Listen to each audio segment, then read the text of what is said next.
guy named Timothy Dees, 26 years old, disappeared from Madison County on February 27th of this year and hasn't been found yet. He lived in Crevker, Missouri, and worked as a stage rigger for 6 years at St. Louis Local 6. He did this job at different places in St. Louis. His family said Timothy really enjoyed setting up concerts and working with the stage lights. His mom, Barbara Hall, last saw him on Friday, February 25th when he left her house in Jefferson County. He was heading to Fredericktown in Madison County with his childhood friend, Caleb Nanny, to hang out for the weekend. When Timothy didn't get in touch with his mom over the weekend, she started getting worried. He usually called or texted her to let her know he was fine. It was his routine to stay in touch with his mom a lot after his brother died because he knew she'd worry about him. Since Barbara couldn't reach him all weekend and Timothy didn't have voicemail set up, she couldn't leave a message. This was normal for Timothy, so no surprise there. But when she tried texting his phone, the text didn't go through and she knew something was wrong. Around 1 a.m. in the early morning hours on Monday, February 28th, Timothy was last seen on surveillance in a local gas station in Fredericktown. He withdrew $160 and proceeded to play the slot machines. He looked alive and well and not in distress, according to the sheriff's department. 3 hours later, around 4:40 a.m., a 911 call comes into the Madison County Dispatch Center. According to the dispatch, the 911 quarter was down in December of the previous year, and a new one was not installed until the middle of March the next year. After the call, Barbara said that deputies responded to a house on Village Creek Road in Madison County where the 911 call originated from. There, they proceeded to arrest the friend that Timothy had been traveling with on warrants. Barbara goes on to state that the deputies never questioned the residents about Timothy's whereabouts, even though they knew he was reported missing. According to Barbara, Madison County Sheriff's Department has been no help.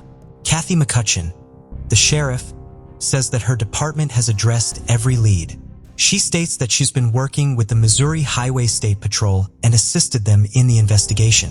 A few days after Timothy's disappearance, Barbara received a call from Caleb, the friend that Timothy left to go to Fredericktown for the weekend, via a video conference call from jail. Unprompted, Caleb proceeds to tell Barbara that he would never hurt Timothy and that he would do everything he could to find him. Barbara said that Caleb had not been any help because his story kept changing every time she spoke with him. Barbara is still adamant that the Madison County Sheriff's Department has done nothing to help with the investigation. Barbara travels to Madison County daily to distribute flyers and speak with residents. There are a lot of unanswered questions about Timothy's disappearance that Barbara would like answered. One of the questions is why deputies did not inquire about Timothy's whereabouts when they were dispatched to the residence after the 911 call was made. Anyone with information is asked to contact the Jefferson County Sheriff's Department. What do you think about it?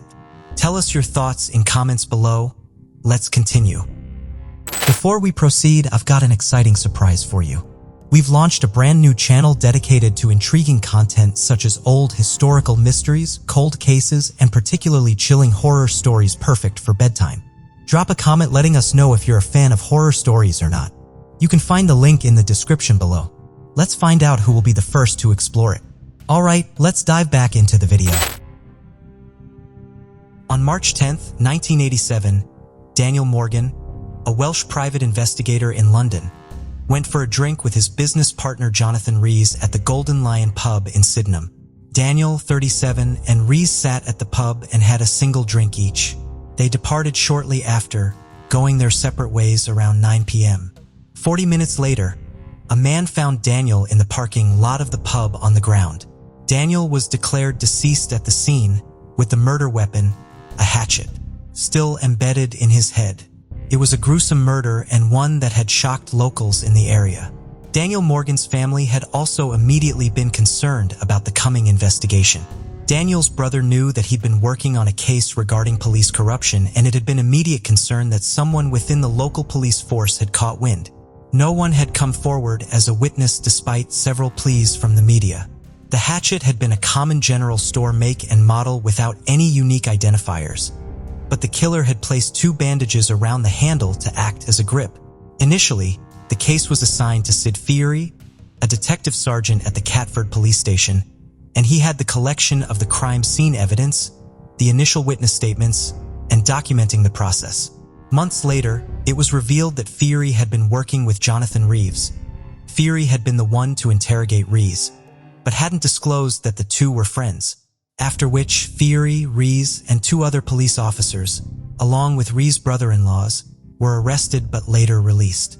Feary was removed from the case, but he resigned from the police department altogether and joined Reeves in replacing Daniel Morgan in the private investigation business. There had been several allegations that Daniel and Jonathan were having several differences of opinion regarding the business. Reeves was very well connected with the police department, whereas Daniel kept his distance. Daniel didn't trust the police department, concerned about corruptions within the ranks. One witness stated that Reeves had conspired to have Daniel murdered to get him out of the business, even revealing that Sid Feary had been brought in to replace Daniel once he was taken care of. Reeves and Feary denied this conversation took place, but it is what happened after Daniel's murder. The statements were deemed as not corroborated as there had been no additional witnesses, and the witness who made the statement was under investigation for fraud and therefore deemed not reputable. Months later, a former employer came forward saying that Daniel had approached him about asking for help selling a story to the newspaper about police corruption, solidifying the belief that Daniel was killed because of the article he was working on.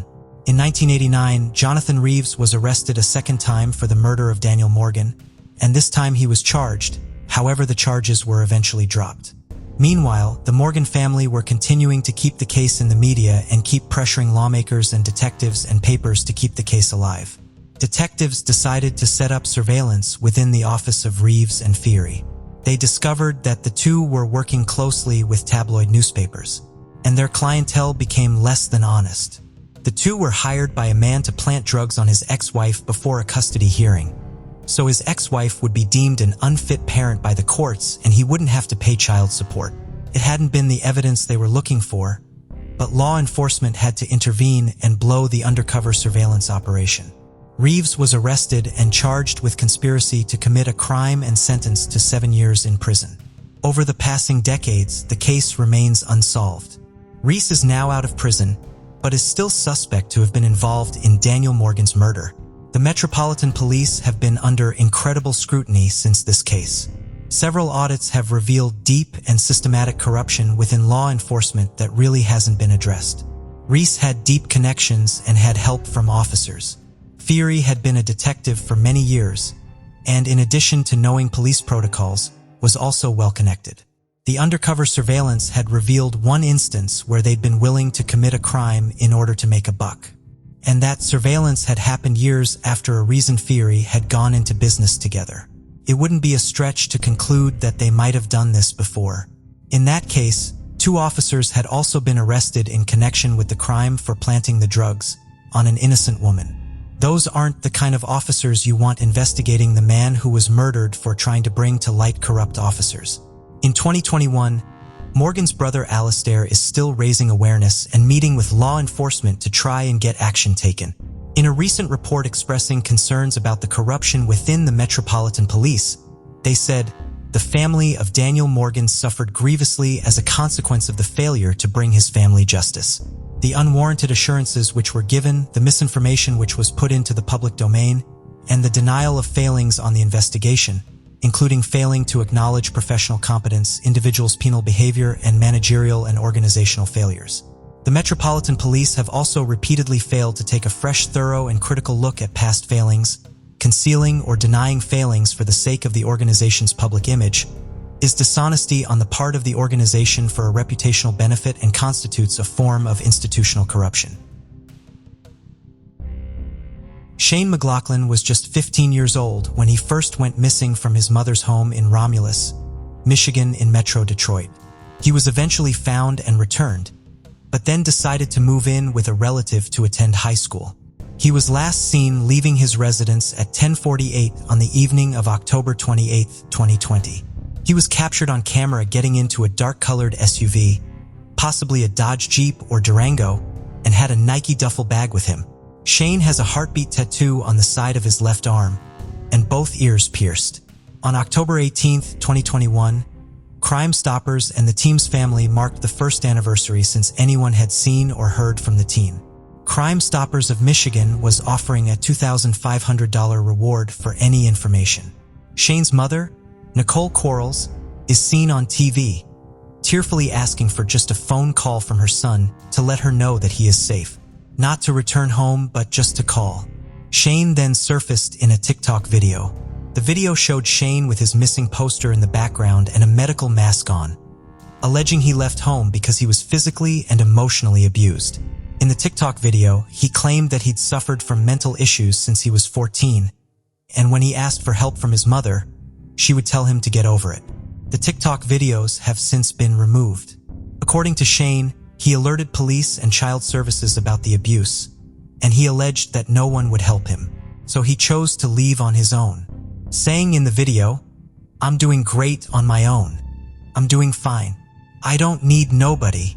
You guys might think because I'm young, I need someone to rely on, but I don't. I'm perfectly capable of living by myself. There's no one that I need in life. I just want to be alone."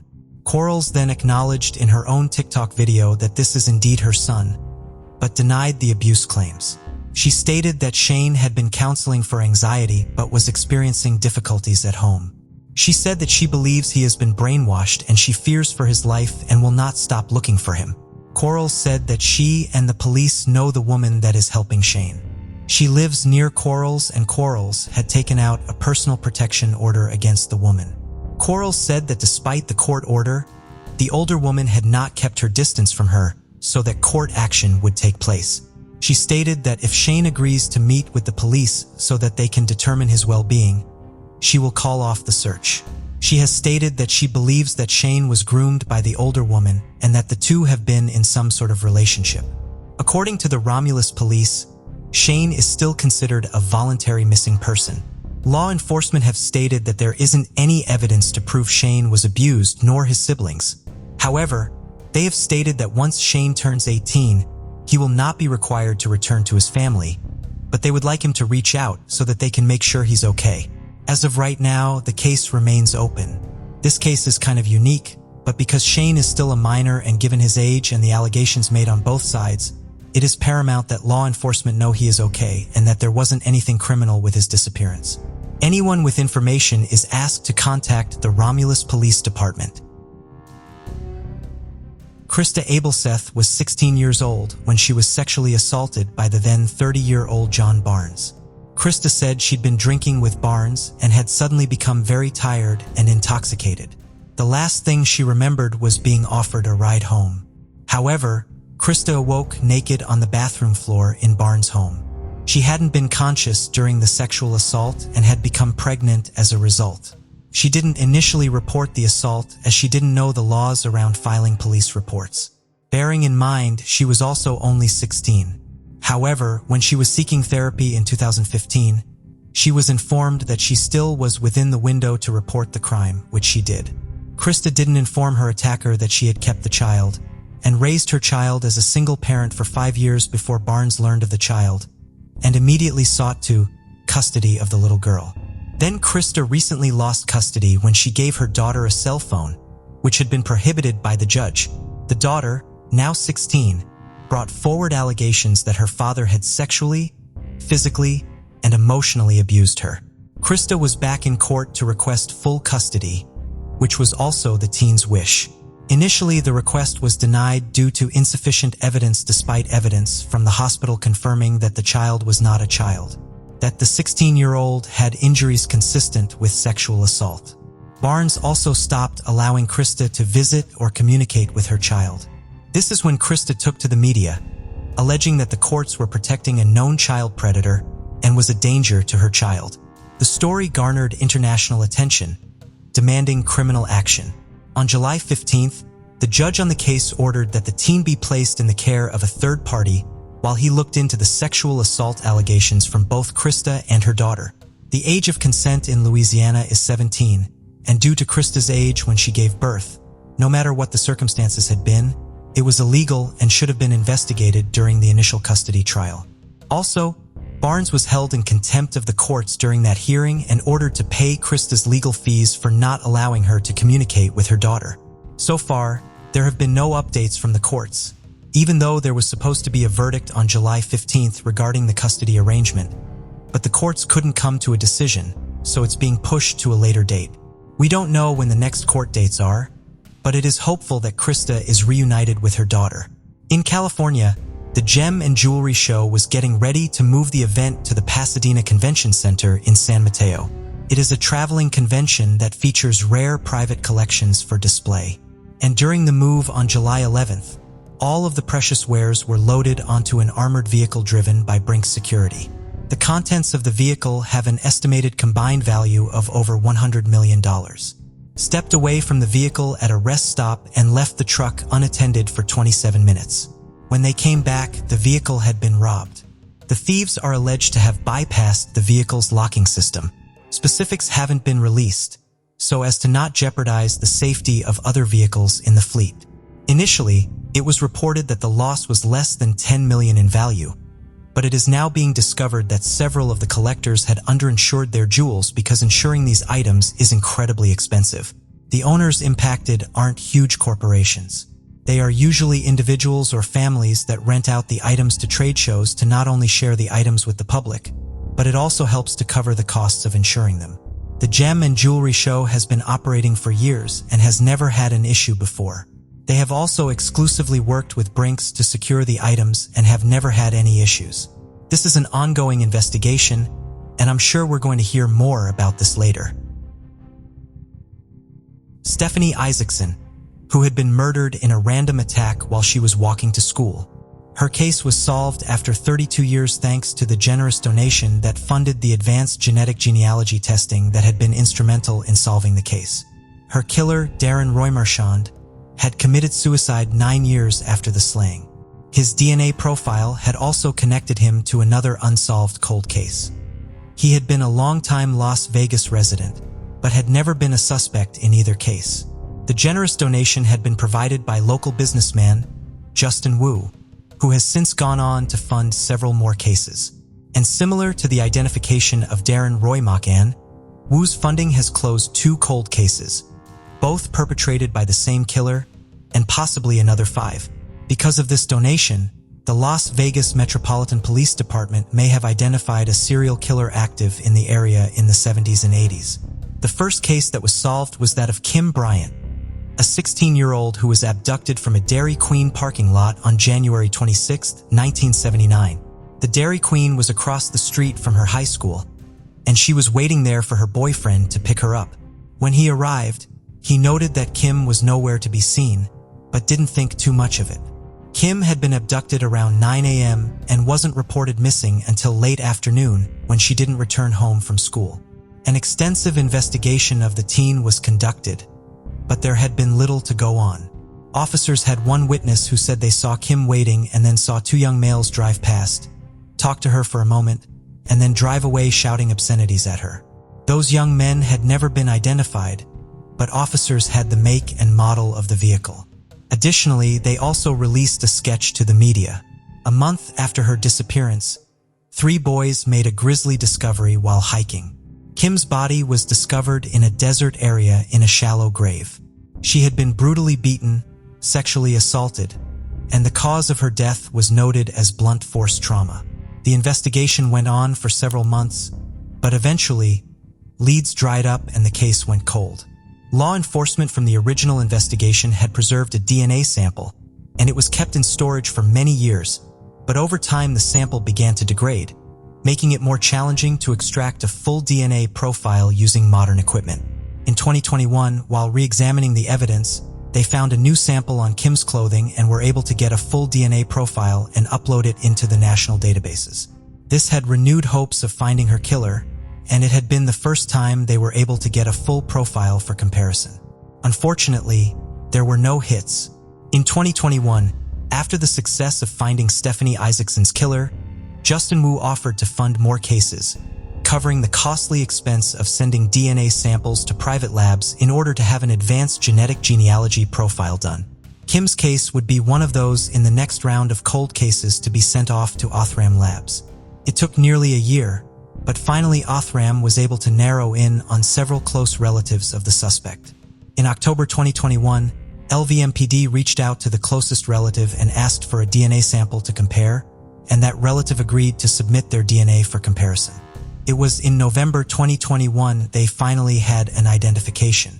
Kim Bryant's killer had been Johnny Blake Peterson, who had been 19 at the time of Kim's murder. Johnny had also attended the same high school as Kim, but he graduated a few years before she did, and it was unclear if the two knew each other. Peterson had never been identified as a suspect, however. He had been arrested for sexual assault, but never convicted, and it appeared the case against him had been dropped. Peterson lived in Las Vegas his whole life. He worked in construction as a plasterer and a general contractor.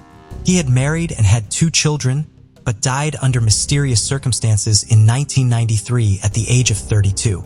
His cause of death could not be determined.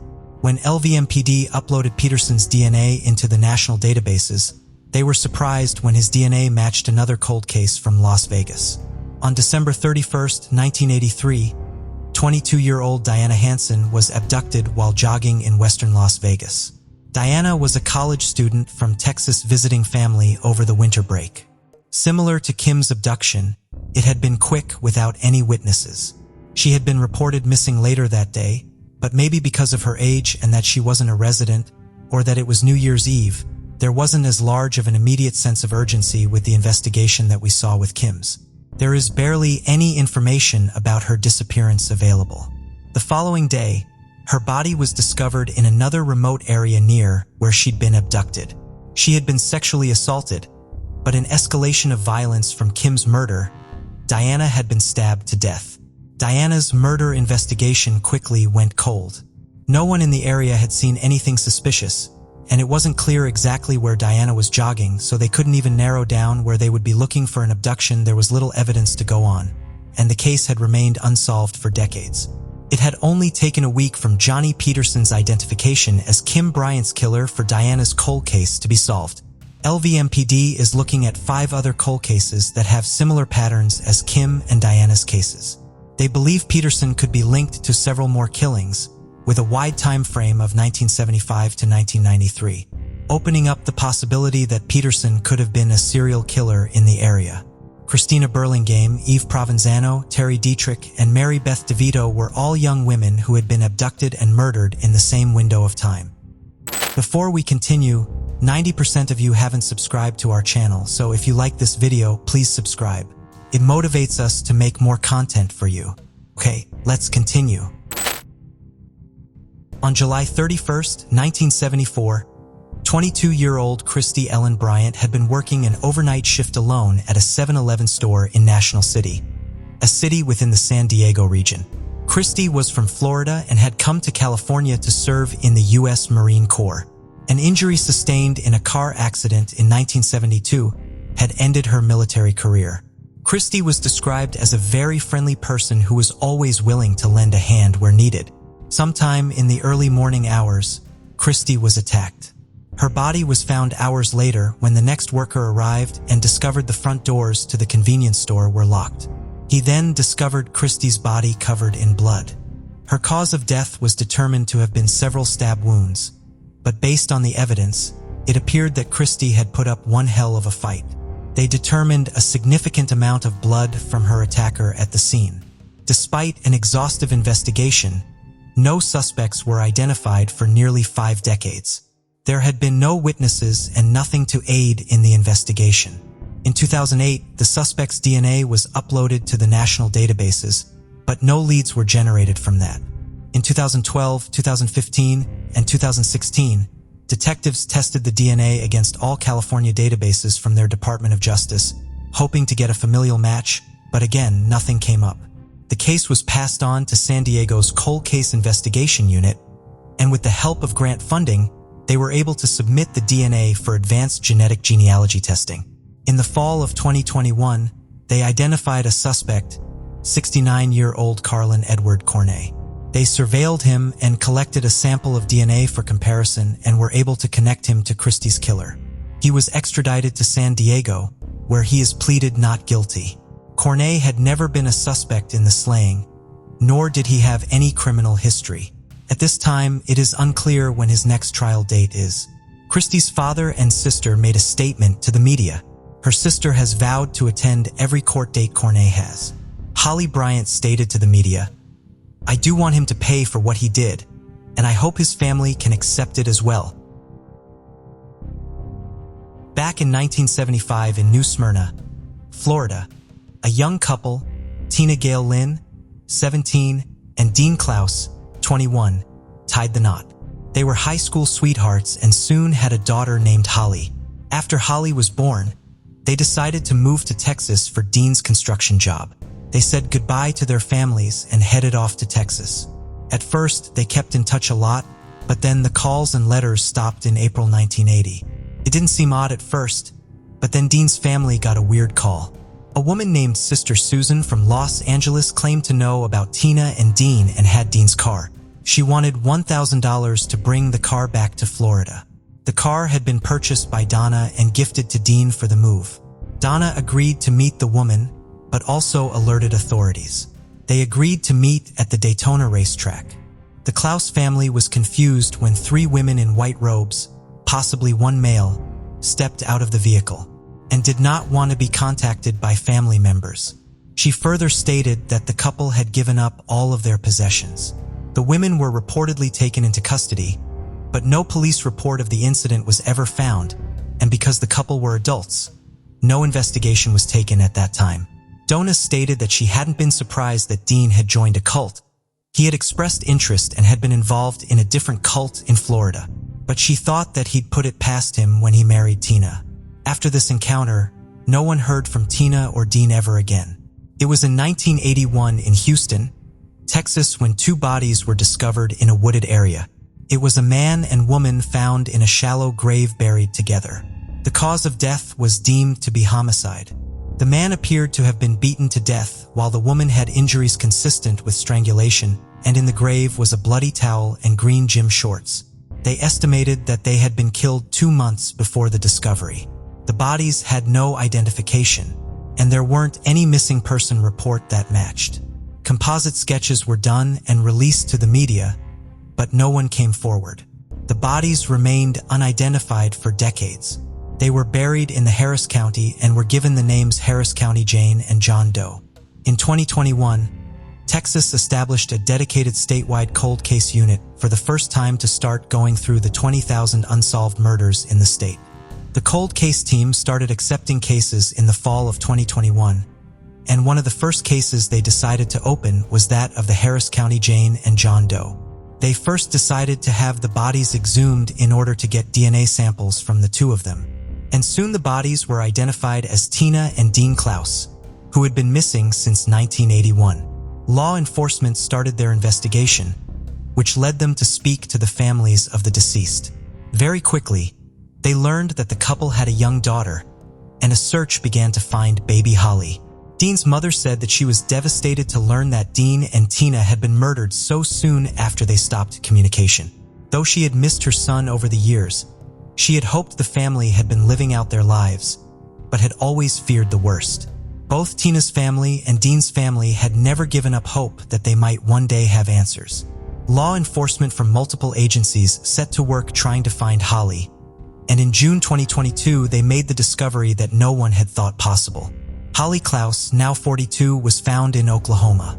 Some details have not been released to protect the ongoing investigation, but it was revealed that shortly after the murder of Tina and Dean, Holly had been left at a church in Arizona and adopted by the pastor and his wife of the church. They had renamed the infant. She never knew her birth name, birth family, or parents. Holly's adopted parents were not suspects. They revealed details about the circumstances that brought Holly to their front door. 2 women dressed in white robes and barefoot. They identified themselves as members of a nomadic religious group. The women spoke about their beliefs, saying that their religion included separating male and female members and practicing vegetarian habits. They also stated that their religion prevented them from wearing leather goods. These group members also indicated that they had previously given up another baby at a laundromat. Experts have identified the group as likely being the nomadic cult called Christ's Family, which had been led by Charles McHugh. The group had been known to wander the southern United States for years and had been active in Texas in 1981. The Texas General's Attorney's Office went on to state that the members of the group are believed to have traveled to Arizona, California, and possibly Texas. The members of the nomadic group had been spotted in Yuma, Arizona during the 1980s, with the female members asking the public for food.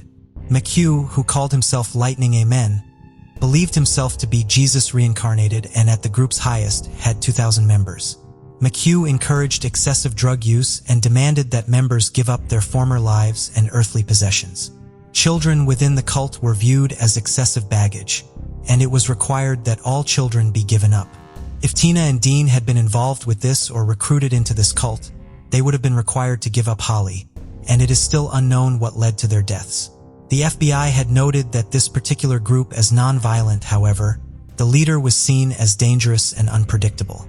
McHugh had been arrested in 1985 for possession and transporting methamphetamines for the purpose of sale, as well as weapons charges. At his arrest, he was also found to be in possession of several weapons, various other drugs, and $4,200 in cash.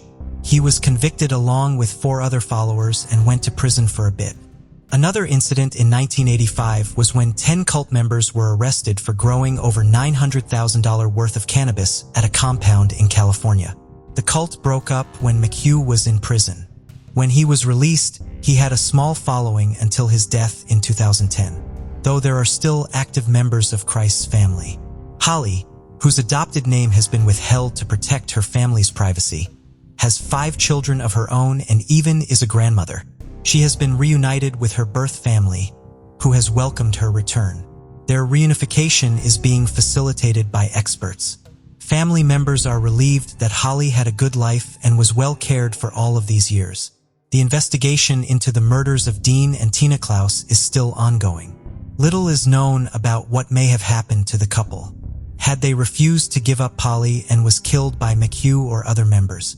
The timeline puts a time of murder around the same time the car was returned to Florida. If anyone has information about their deaths, they are asked to please contact the Texas Attorney General's Cold Case and Missing Persons Unit. Nestled at the base of Pikes Peak, a scenic summit in the Rocky Mountains, is Colorado Springs. It's described as a big city with a small-town feel, but the recent murder of 17-year-old Riley Whitelaw has shaken this Midwestern community to its core.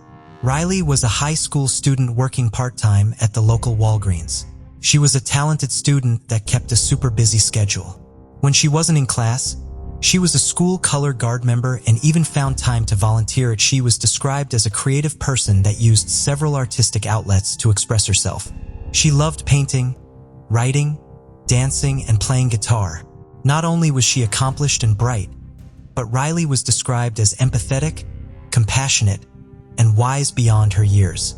Riley was tragically robbed of her bright future when she was murdered on June 11th. The story of that day actually began 1 year earlier, when Riley was only 16 years old and started working a couple days a week at her local Walgreens. Riley was said to have liked her job there and got along with her coworkers. However, Riley went to her management team and said that one coworker was making her uncomfortable. 28-year-old Joshua Johnson. She said that Johnson was making several unwanted advances towards her, and she was concerned and wanted it to stop. The store manager, Justin Zunino, told her that he would take the complaint seriously, but only spoke to Johnson asking him to act professional in the workplace. We are talking about a grown man making unwanted sexual advances towards a minor, and all that happened is he was asked politely to stop. No additional precautions were taken to protect Riley. There were no disciplinary actions taken, and Riley was forced to continue working shifts with a man who would continue to harass her. Over the next 9 months, Riley continued working at the store, and it is unclear if the behavior continued from Johnson or if management wasn't doing anything about it. There allegedly weren't any additional formal complaints for a while. I remember when I was 18 and working my first full-time job. It was a job that I worked entirely with much older adults. Almost all of them were men. I had endured months of sexual harassment from a couple of guys that I worked with. When I went to my male manager, he laughed and said I was being sensitive and told me to ignore it. Kept happening, and when I approached the owner about what was happening, all of a sudden, my manager was pissed off at me because I'd gotten him in trouble.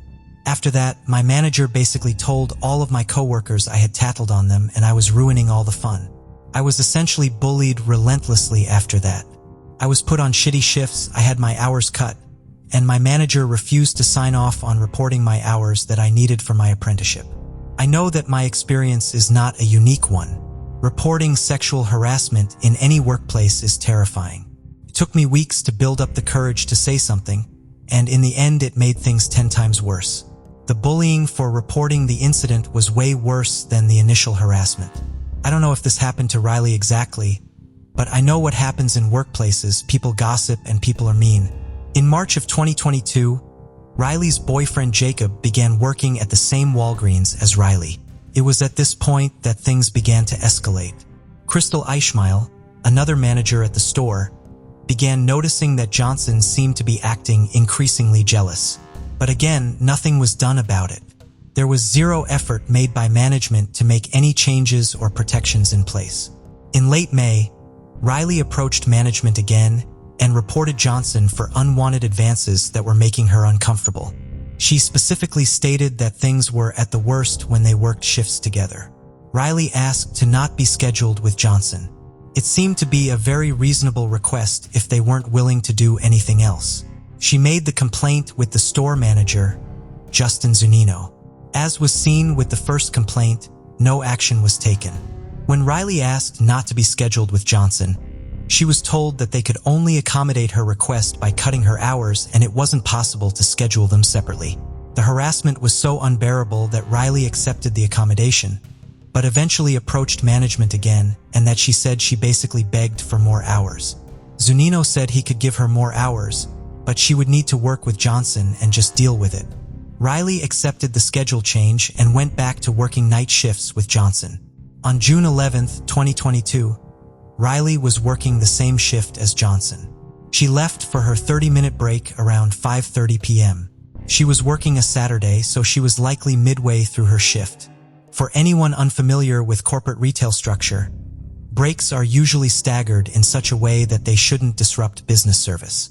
These breaks are usually all pre-planned out and on your schedule, so you know what time approximately you're going to be taking your break. And if you're even a minute late coming back from a break, your manager usually knows about it because that means your coworker can't go on their break and it has a domino effect for the rest of the breaks that day. So to me, this next part makes no sense. Crystal Eichmeil noticed that Riley didn't return from her break around 6 p.m. and called Justin Zunino to come back to the store. He quickly returned a few minutes later. Eichmeil claimed to have looked all over the store for Riley and had basically assumed she had abandoned her shift, which is a term used for people who leave mid-shift. Zunino decides to check the store's security footage to see if Riley left the building, but instead he finds something much more disturbing. In the video, Zunino saw Joshua Johnson carefully stacking boxes on top of one another until they completely cover their surveillance camera that faced the staff break room, as if he was trying to prevent people from seeing the actions he was about to take. He noted the time when Johnson had started doing this, and it was hours before Riley's disappearance, near the start of his shift. Zunino also noticed that when he returned to the store, someone had taped over the windows to the break room with paper, so that you couldn't directly see inside the break room. Additionally, he noticed a restroom closed sign taped over the door. This was the public washroom, and it was unusual to have that sign up while the store was still open. At the time, he hadn't really thought anything of it or didn't really think it was super important, but while he was watching Johnson cover the cameras, he knew something very wrong had happened. Finally, Zunino went to the break room, being the first person to go there since Riley went on break. Apparently, no one had thought to check the break room when they were searching the whole store for Riley. When he opened the door, he immediately saw Riley on the floor and said that there was blood everywhere. Completely upset and in shock, he did not enter the room and ran out to call 911 at 6:55 p.m. Meanwhile, Crystal Eichmeil said that she had been looking around the store for Riley when she noticed a strong odor of bleach coming from the dumpster area. When she attempted to investigate further, a male voice called back and said not to open it or come closer because he was changing. She quickly went to ask Zunino for help, but no one was there when she returned. All that was present was a completely empty bottle of bleach on the ground. Police officers arrived on the scene at 7:02 p.m. According to the police affidavit, Riley had suffered significant trauma to her neck area, and there was a lot of blood around her head and on the floor and other stains on the floor cabinets and counter. Zunino and relayed the information to the police about everything they had seen in the store that day and the camera footage. They also told officers about Johnson's jealous behavior and advances towards the victim. Joshua Johnson was already the prime suspect, but he was nowhere to be found. Officers began taking statements from customers and co-workers and discovered that approximately a customer in the store was shopping in the deodorant aisle when she heard screaming and a slamming noise like a door or locker. Nervous yet unsure of exactly what she'd heard, the lady simply finished her purchase and left the store, only reporting what she had heard after the incidents of the day came to light. But she wasn't the only one who heard that. Several other reports from customers and co-workers reported hearing similar noises, but no one investigated, placing the time of the attack at 5:44 p.m. And even more shocking that no one checked the staff area for over an hour. I have been a manager for many years, and if someone was ever late coming back from break, the first place I would check would be the staff room. Law enforcement finally found Johnson the following day, walking on Interstate 95 near Trinidad, Colorado, over 100 miles from where the crime had occurred. According to the officers who picked him up, Johnson had scratch marks on his face and hands, consistent with defensive wounds. Johnson was promptly picked up without incident and brought in for questioning. He admitted to officers that he'd previously had a crush on Riley, but had not been interested lately because he was in a relationship with Crystal Eichmel. While there is uncertainty as to whether his claim is true, Crystal certainly did not mention this to police, nor did any of the other interviewees. So it's possible Johnson lied about his involvement with her.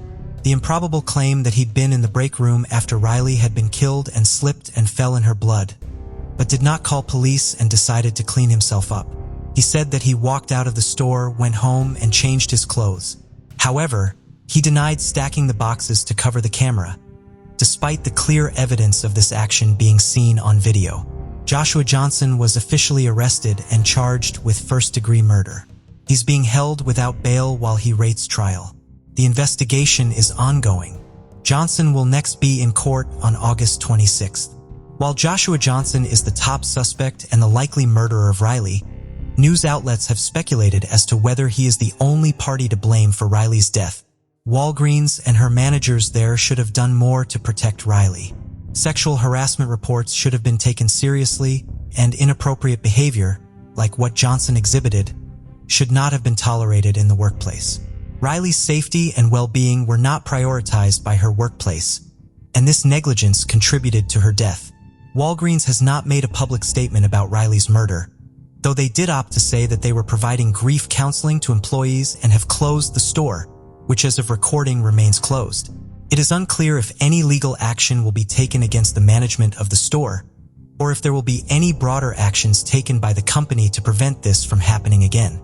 Riley's family has set up a GoFundMe to establish a scholarship in Riley's name. They are hopeful there is swift justice and appreciate the outpouring of support they have received from the community and abroad. Colorado Springs Police Department also encourages anyone with information about this case to call them or make anonymous reports with Crime Stoppers.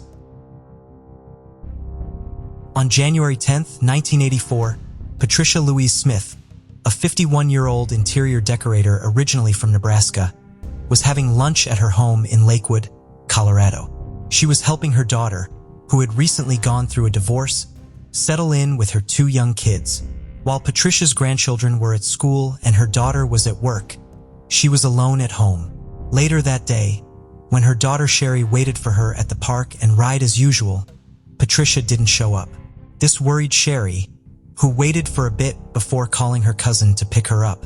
Together, they fetched Sherry's kids and went home.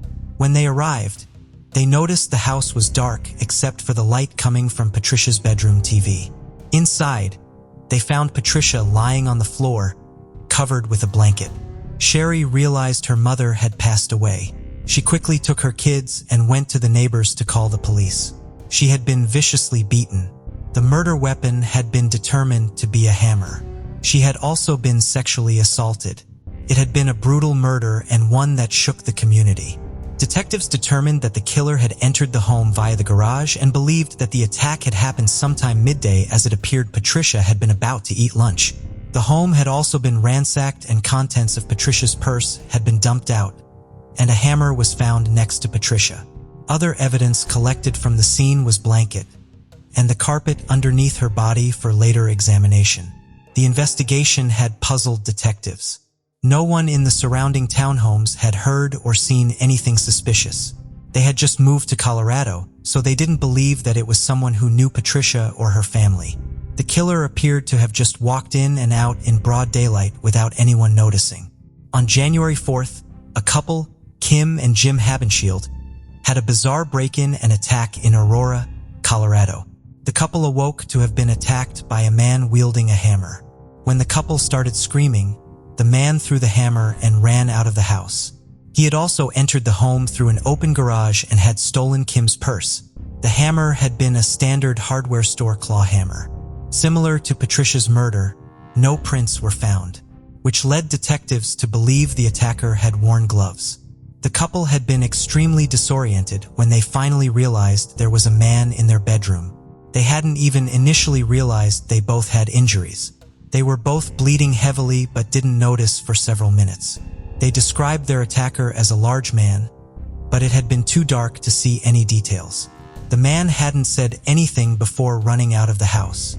Officers traced footprints in the snow from their house to a neighbor's house, and it was theorized that the perpetrator had been going door to door, looking for homes that were unlocked. Then back in Aurora, Colorado, authorities linked another attack similar to the Habenshields that had occurred hours after Patricia had been murdered. Donna Dixon, a flight attendant, had been attacked in her garage by a man with a hammer. Her attacker had been hiding in her garage and had hit her on the temple as she'd been getting out of her car after work. The injury had rendered her unconscious. She had been found still alive by her boyfriend, who was a pilot and had ended his shift in the early morning hours the following day. He found Donna in their bedroom, covered in blood, with a huge injury to the side of her head. Donna had been rushed to the hospital, where she was able to recover, but detectives had to deliver the horrible news that she'd been sexually assaulted by her attacker. Due to how much blood was found in the concrete, Donna had been left for dead in the garage. It was estimated she'd been there for several hours, but it had been the cold Colorado winter temperatures that had saved Donna from bleeding out. When news got out that Donna lived through the attack, Donna's boyfriend was terrified someone would come back to finish the job, and he slept with a gun for months afterward. The first thing Donna remembered was waking up on the garage floor. She still had her house keys in her hand from when she'd gotten out of the car. She had no idea what had happened and started vomiting, which she attributed to drinking too much in the state of shock that she was in. She could only focus on how cold she was, both from the open garage door and the shock from the injury. She got into the house and made her way to the bedroom, where she laid down until her boyfriend came home. Again, a hammer was found in the garage, and Donna's purse had cash stolen from it. Then, on January 16th, the Aurora Police Department got a call for the most horrific and violent attack yet. Bruce and Deborah Bennett worked together at a furniture warehouse, and it was when neither of them showed up for work that morning that drew a cause for concern. The couple were always extremely reliable, and when their work called their house, no one picked up, which was also very unusual. One of their coworkers got in touch with Bruce's mother, Connie, and asked if she knew where they were. Connie also called the Bennetts, and when no one answered, she got in her car and drove. When she arrived at the house, she noticed the garage door had been left open.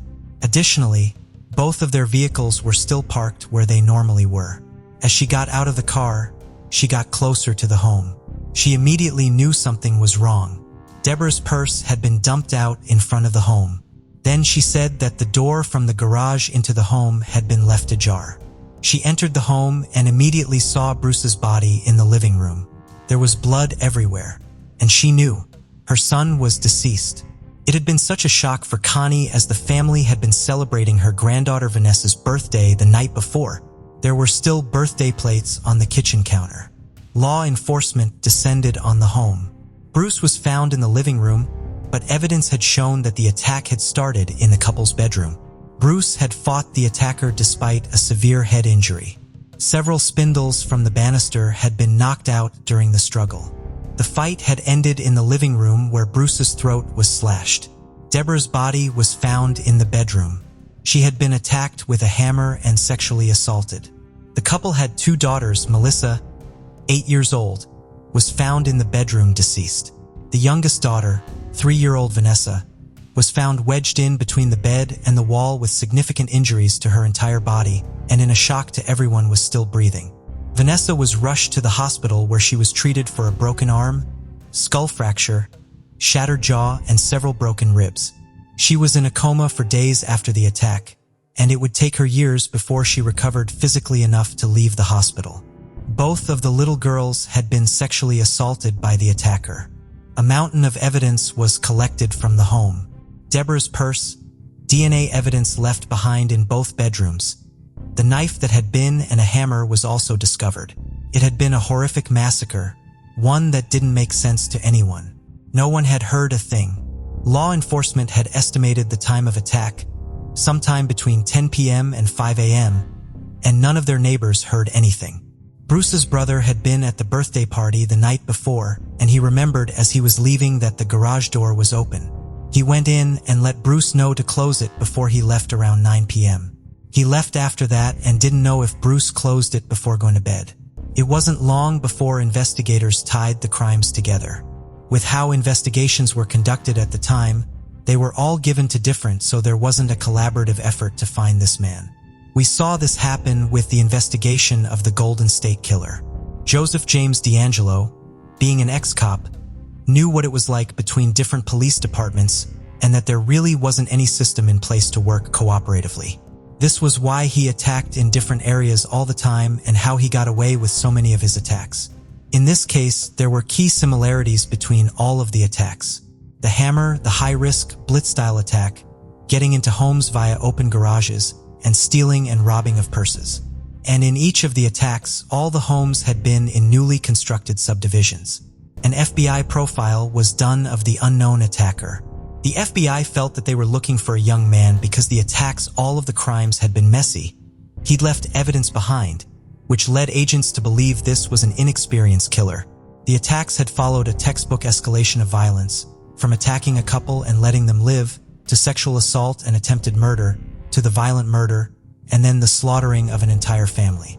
The FBI also thought they were looking for someone who worked in construction, as newly built developments had been consistent with the victims. They also felt that all the victims were random, chosen out of convenience. Who knows how many homes he would try before finding ones with the doors unlocked. The attacker never broke into any of the homes, always entering where garages were open, and the doors into the homes were unlocked. The weapons were also notable. All the hammers were different. Some were older than others, some were construction, some were more of a basic home tool, and others were specialized. But he always brought them to the crime scene. The only weapon that had been used from inside at home was the kitchen knife used to kill Bruce Bennett. The crimes had all happened in such a quick succession, and the killer had attacked every week in January, and the communities surrounding Detroit braced for more attacks. But they never came. As quickly as the attacks had started, they just stopped. On January 26, 1985 in Kingsman, Arizona, Roy Williams was attacked in the middle of the night. An unknown attacker had come into his home through an unlocked back door, and Roy was awakened to a man standing over him with a rock in his hand. The man sent the rock crashing down onto his skull, but it didn't knock him out. A second blow came down, but the attacker dropped it, and instead of hitting his head for a second time, it landed on his chest, breaking a rib. Roy was able to get up and chase the man out of his house. Police came and investigated, but there had been little to go on. Roy couldn't identify his attacker because it had been too dark. What investigators did find was a very distinct set of shoe prints leading out of Roy's house. The shoe prints were so detailed, detectives could make out a number 9, indicating the shoe size. Their suspect had been wearing a size 9 tennis-style shoe. Officers in the area received a BOLO, which included a photograph of the shoe tread. And later that day, an officer on patrol saw a man hitchhiking and pulled him over to talk to him. They talked for a couple of minutes. The man said he was unemployed and said he was from California and looking to hitchhike back.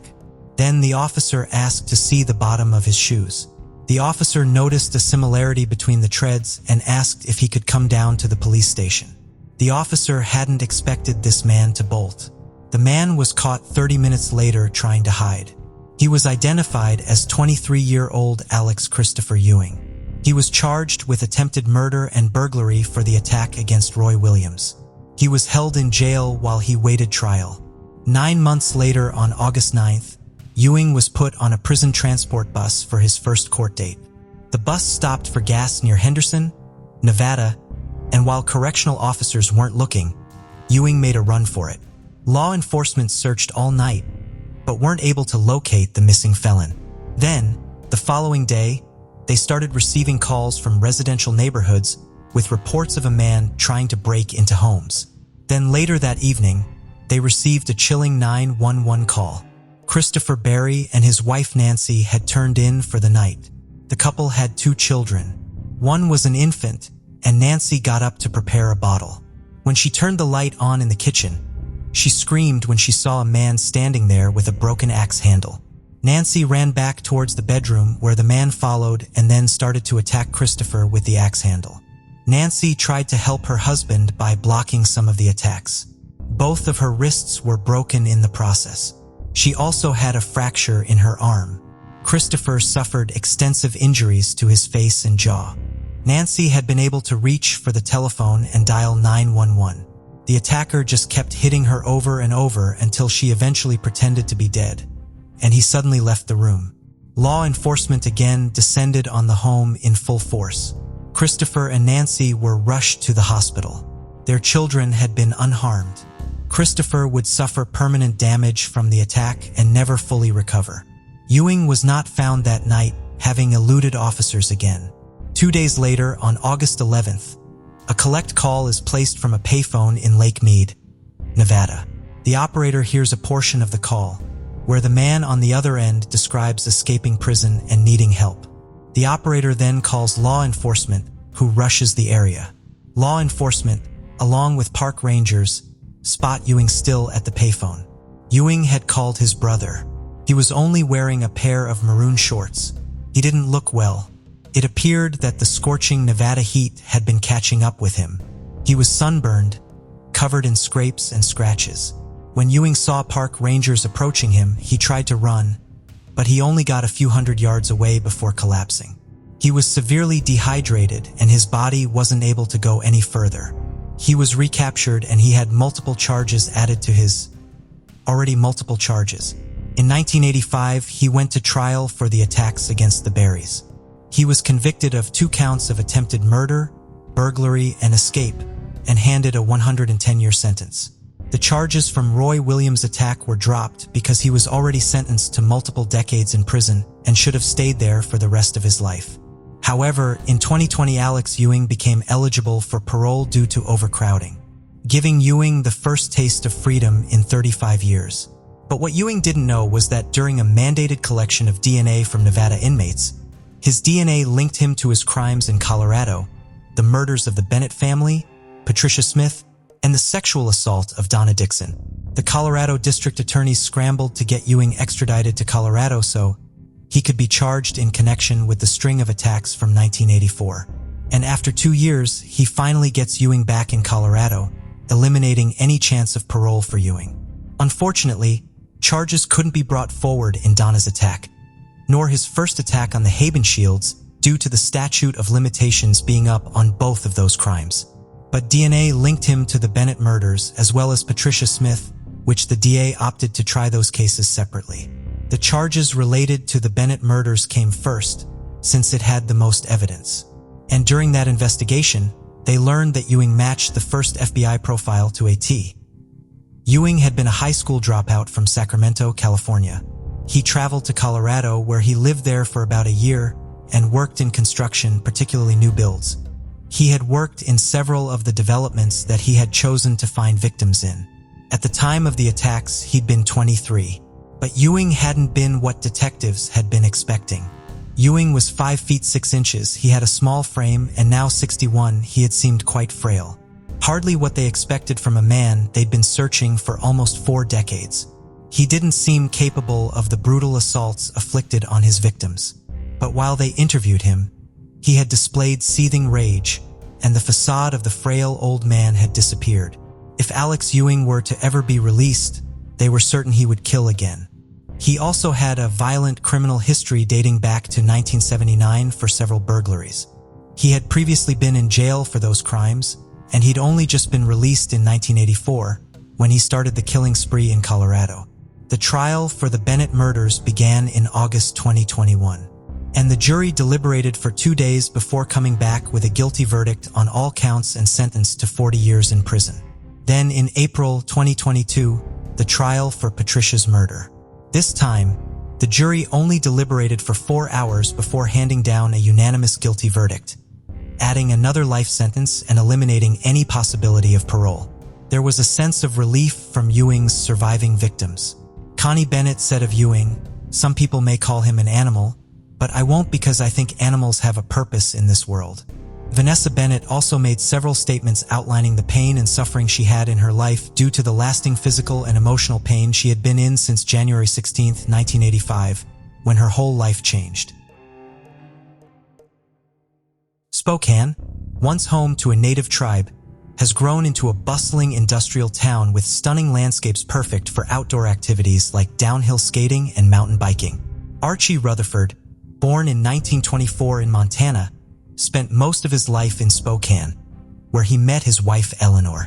They were overjoyed when their son Stanley was born. Archie had a deep love for art, especially stage plays, which led him to join the Spokane Civic Theater, established in 1947. His talent quickly earned him the role of a theater director, allowing him to lead many plays. Besides his theater work, Archie also worked as a night clerk at the Tradeswinds Motor Hotel and co-owned a drive-in restaurant with family. Eleanor, 6 years older than Archie, was also involved in Spokane's art scene. She helped organize music and art festivals. Besides this, she was involved in several philanthropic works, and this made her quite popular in the city. In particular, she worked as a writer for a popular newspaper in the city, the Spokesman Review. Eleanor loved her job, and everyone she worked with had only good things to say about her. Archie was supportive of his wife, and together they lived a very peaceful and contented life in the city. By the early 1980s, Archie was in his late 50s and Eleanor was a few years shy of clocking 65. It seemed to the couple that life would continue at such a pleasant pace for a long time. But they were wrong. None of them had any idea that a horrible, life-changing incident would soon occur. On May 22, 1982, Eleanor took a trip to Seattle. She had been planning it for a while, and when the day arrived, Eleanor said goodbye to Archie. She had no idea this was the last time she would see him alive. On her second day in Seattle, she started to worry. Archie had not tried reaching out to her to ask how she was. She was done with her business in Seattle, and that afternoon, she had her flight back to Spokane. She had different thoughts while on the plane.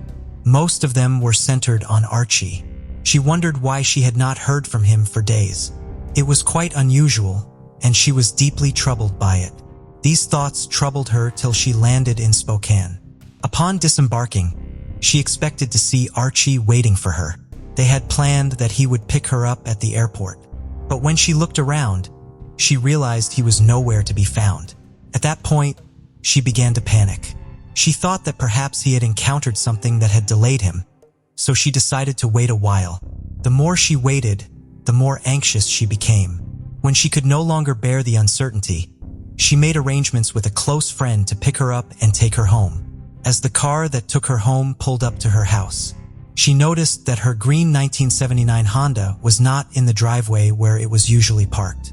The absence of the car meant that her husband was not at home, which puzzled her. She got out of her friend's car and headed towards the house. Something else caught her attention.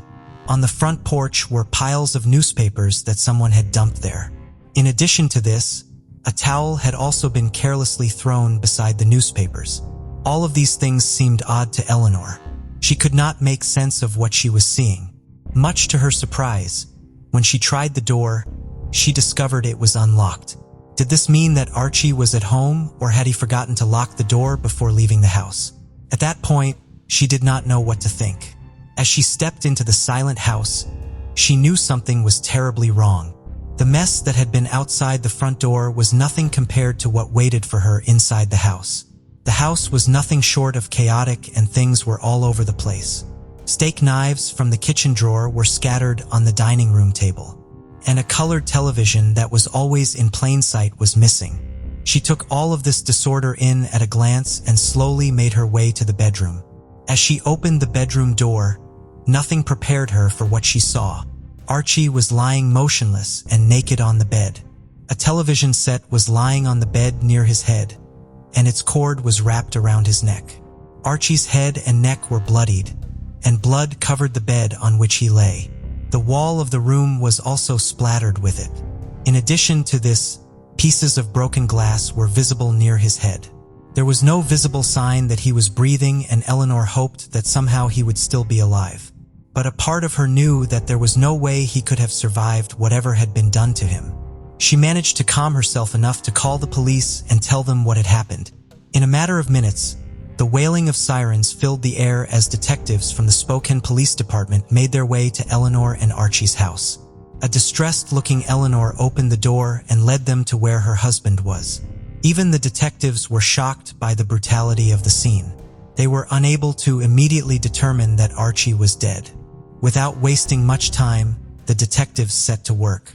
They began to collect evidence that would be of help to their investigation. While examining Archie's body, one of the detectives noticed cuts behind his left fingers and forearm. These injuries were believed to have been inflicted when he tried to protect himself from whoever killed him. More pieces of broken glass were under his back when his body was moved. But that was not all. A piece of cast iron was also found under his body, and another was on the bedroom floor. The frying pan from which these iron pieces had broken off was later discovered sitting on a stove in the kitchen. When the pan was examined, strands of hair and blood were found on it. Detectives believed Archie's killer had used it as a weapon, so they collected it as evidence. When the detectives checked the kitchen, they noticed a bloody knife in plain sight. There were also bottles of whiskey strewn across the floor of the kitchen. In the bathroom, they found cigarette butts and ash discarded inside the toilet. Soon after, detectives completed a thorough sweep of the house, and Archie's body was moved to the hospital for an autopsy. From their findings, detectives had cause to believe that robbery was likely the motive for the murder. They believed this because Eleanor revealed that several items were also missing from the house, in addition to her car. The missing items included some of her jewelry, house keys, and Archie's wallet, in which he kept several of his credit cards. Detectives knew they needed to find Eleanor's car as soon as possible. They knew finding the vehicle was vital, since it would likely lead them closer to the truth.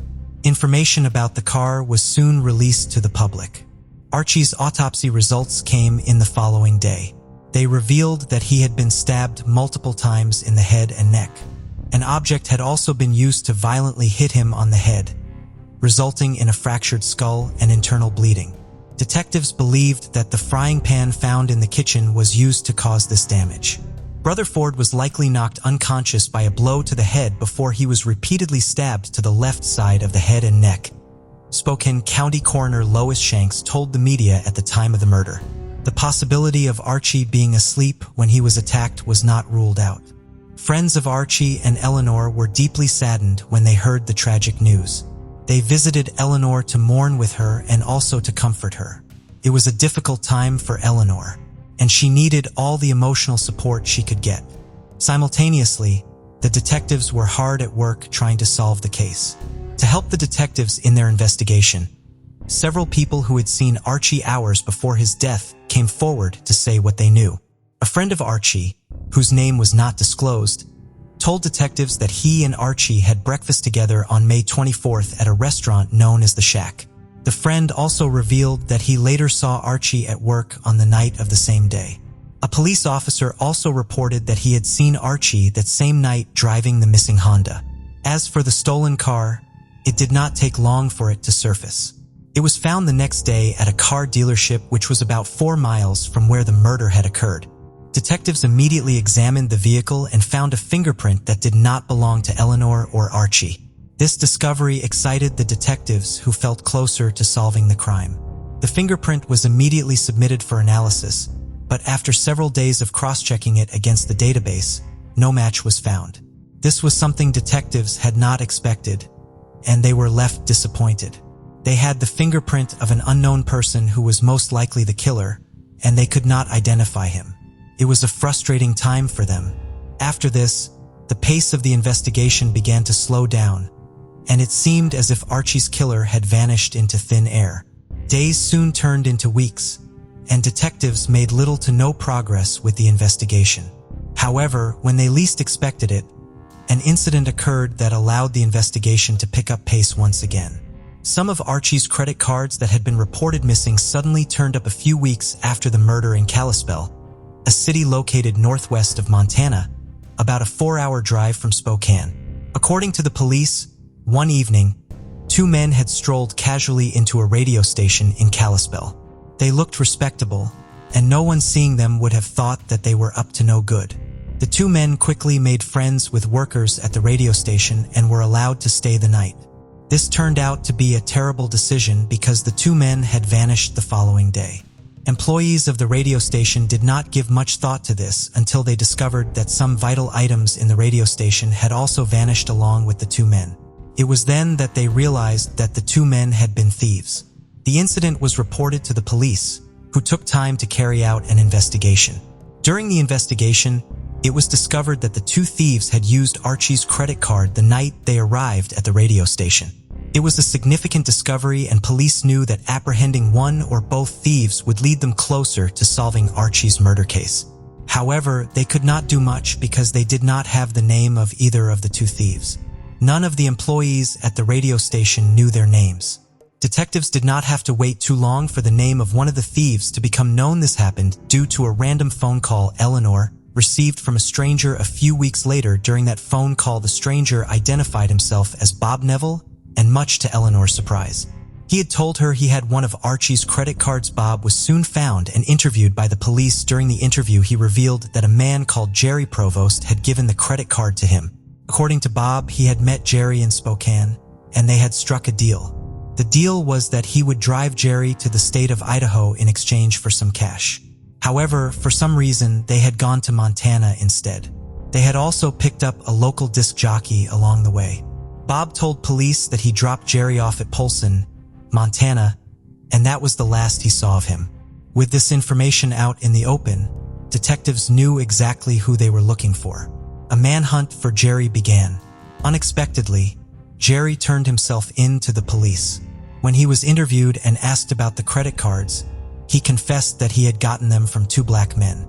Nothing ever came out of this confession because the identity of the 2 men remained a mystery. Soon after this series of incidents, the investigation died down due to a lack of leads and the case went cold. It would remain like this for many years.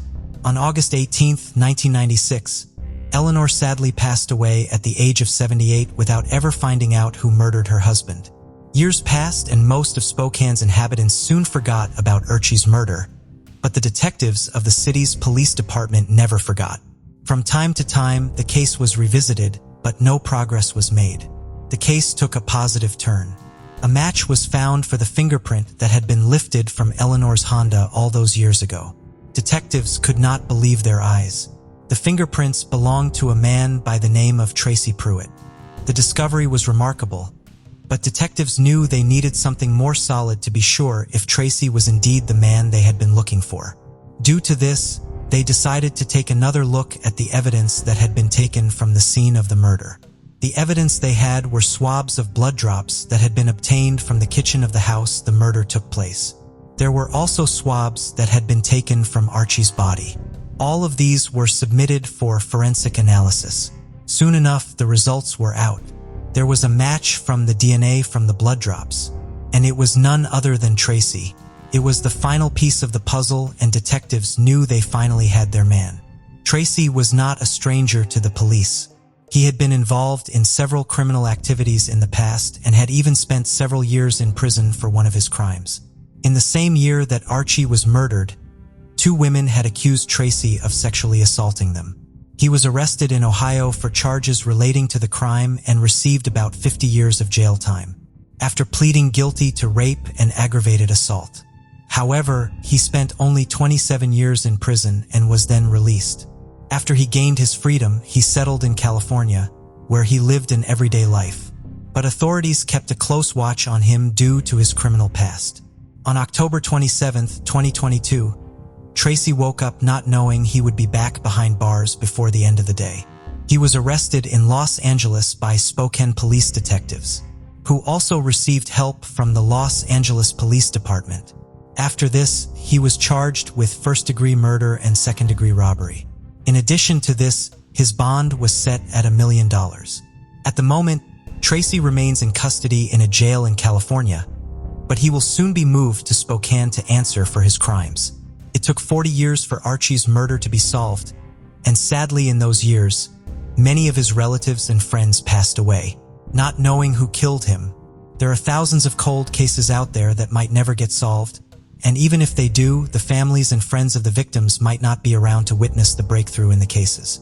So, do you think the law enforcement agents are doing enough to solve the staggering number of cold cases on their hands? Let us know your thoughts in the comments section. Cincinnati, known for its Hamilton County government seat and the oldest baseball team in America, is also famous for its art scene and unique Mediterranean-inspired chili. It's also the hometown of famous filmmaker Steven Spielberg. Cheryl grew up in Cincinnati with her parents and 2 brothers, Bill and Dan Thompson. Everyone who knew Cheryl described her as smart, kind-hearted, and fun-loving. She had a cheerful nature that made people quickly warm up to her. She cared about everything animals, people. She was everyone's best friend, said Bill Thompson, Cheryl's older brother, to the media. When Cheryl was 19, she got admitted to the University of Cincinnati to study nursing. For her, it was a dream come true. Nursing was a profession she had always wanted to study. Since her school was in the same city where her parents lived, it was easy for her to shuttle between the 2 places. You always knew she was going to be the one that would grow up in a job of helping other people. It's just the way she was, Bill had said. Cheryl also had a friend by the name of Laura Bresser. Laura was someone Cheryl was comfortable sharing her secrets and fears with. Anyone could instantly notice that there was a strong bond between the 2 friends. Among other things, the 2 also shared a similar interest, and this was going to the disco every weekend to dance. We would dance together, which would throw people off. We were just having fun, just out there dancing together, Laura had said. Cheryl was living a carefree life without any worry. But things would soon take a dark turn. In the spring of 1978, the University of Cincinnati closed for spring break, and Cheryl decided to spend this well-deserved time at her parents' house located in Worcester Pike, Cincinnati. At the time, Dan and her parents were the only ones at home. Her other brother, Bill, was studying at a police academy in Austin, Texas. On March 24, 1978, Cheryl made plans to meet with her boyfriend at the Gatsby Disco, located at 3225 Madison Road, Oakley. They planned to meet later in the evening that same day. She also let Laura in on her plans, and Laura agreed to join her at the disco. It was all set to be a fun-filled evening. However, Laura soon called her back and told Cheryl that she had changed her mind about going to the disco. It was unexpected, and Cheryl was not pleased by this. I begged her on the phone not to go because I had a bad feeling, Laura said. Cheryl, however, did not listen to the pleas of her friend. She had made up her mind to go to the disco, and nothing was going to stop her or ruin her plans. At around 10:30 p.m., she said goodbye to Dan and stepped out of the house. She got into her car and made for the Gatsby Disco. That was the last time anyone saw her alive. Meanwhile, Cheryl's boyfriend had arrived at Gatsby's disco and proceeded to patiently wait for her. By midnight, he had grown extremely worried because Cheryl had still not shown up. Many thoughts flashed through his mind. He soon stepped out of the building to search for her. When he looked around, he immediately saw her car. It was parked a short distance away from the disco building. This surprised and at the same time alarmed him. He moved closer to the vehicle and tried to open it, but discovered that it was locked. To be sure that Cheryl was not back at the disco and also looking for him, he made his way back to the building. But after searching for several minutes and seeing no sign of her, he slowly came to the realization that something was horribly wrong. He decided to go to her parents' house. When he got there, he met Dan and explained everything to him. He also grabbed a spare key for Cheryl's car and made his way back to the disco. Upon getting to the disco, he moved Cheryl's car to a legal parking space and then continued his search for her. But there was no sign of her. It was as if she had parked her car and then decided to take a long walk into the night. After a fruitless search, the worried and upset boyfriend made his way back to where he had parked Cheryl's car. To his surprise, he saw the car being driven away by an unknown man and he immediately gave chase. However, he could not keep up with the speed of the car and soon lost it. His day just kept getting worse. First, his girlfriend had disappeared without a trace and now her car had been stolen. By daylight, the news of Cheryl's disappearance had spread like wildfire. She was reported missing by her family and authorities immediately began their search for her. Officers from the Cincinnati Police Department as well as Hamilton County Sheriff's deputies combed through wooded areas and vacant buildings. To cover more ground, a helicopter was donated by the Ohio Highway Patrol and it was used in the search. However, none of this yielded any results as Cheryl was nowhere to be found. Cheryl's car was found the following day after her disappearance. It was discovered on Box Street, several blocks from the disco. After the car was found, officers began going door to door to ask if anyone had seen anything that could help them in their investigation. A description of her was also released to the public with the hopes that someone might have seen her, but it was all to no avail. It was as if Cheryl had vanished off the surface of the earth. Days turned into weeks and Cheryl remained missing. It was an agonizing period for her family and friends, and they feared the worst. On the morning of April 8, 1978, a game warden by the name of Mike, who worked at the Ohio Department of Natural Resources, was walking along the bank of the Little Miami River in Loveland. This area is only a few minutes away from Cincinnati. While checking the fishermen's licenses, he came upon something entangled amongst the shrubs down an embankment. On moving closer, he realized that it was the decomposing body of a dead woman. The woman, who appeared to be in her early 20s, was particularly clothed and was lying about 20 feet away from the river. She still had on shoes, socks, and jewelry, but her undergarment looked like it had been tampered with. There were also bruises on her neck. Mike was horrified by this. He immediately went back to his vehicle and notified the Hamilton County Sheriff's deputies. In a matter of minutes, officers arrived at the scene and secured the area. A closer look at the body revealed no sign of stabbing or gunshot wound, and the officer's first thought was that she had drowned. The body was soon transported to the Hamilton County Coroner's Office for identification and autopsy. The body was identified through dental charts as Cheryl. The result of the autopsy revealed that she had been raped, strangled, and had also been hit on the head with an unknown object.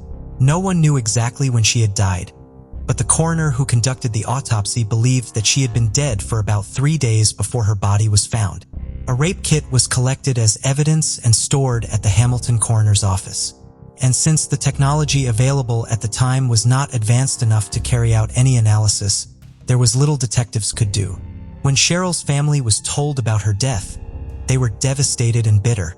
"It's got to be some completely insane person who's lost it," Dan had said at the time of Cheryl's death. "Someone who just doesn't know where his head is at." Since detectives had no leads, the case soon went cold. Years went by and Cheryl's family and friends bore the pain that her death brought them. Her parents died without getting to know who had senselessly killed their daughter. But her brothers, Bill and Dan, held out hope that their sister's murder would one day be solved. In 2010, detectives from the Loveland Police Department and Ohio Bureau of Criminal Investigation decided to analyze the DNA evidence from Cheryl's case.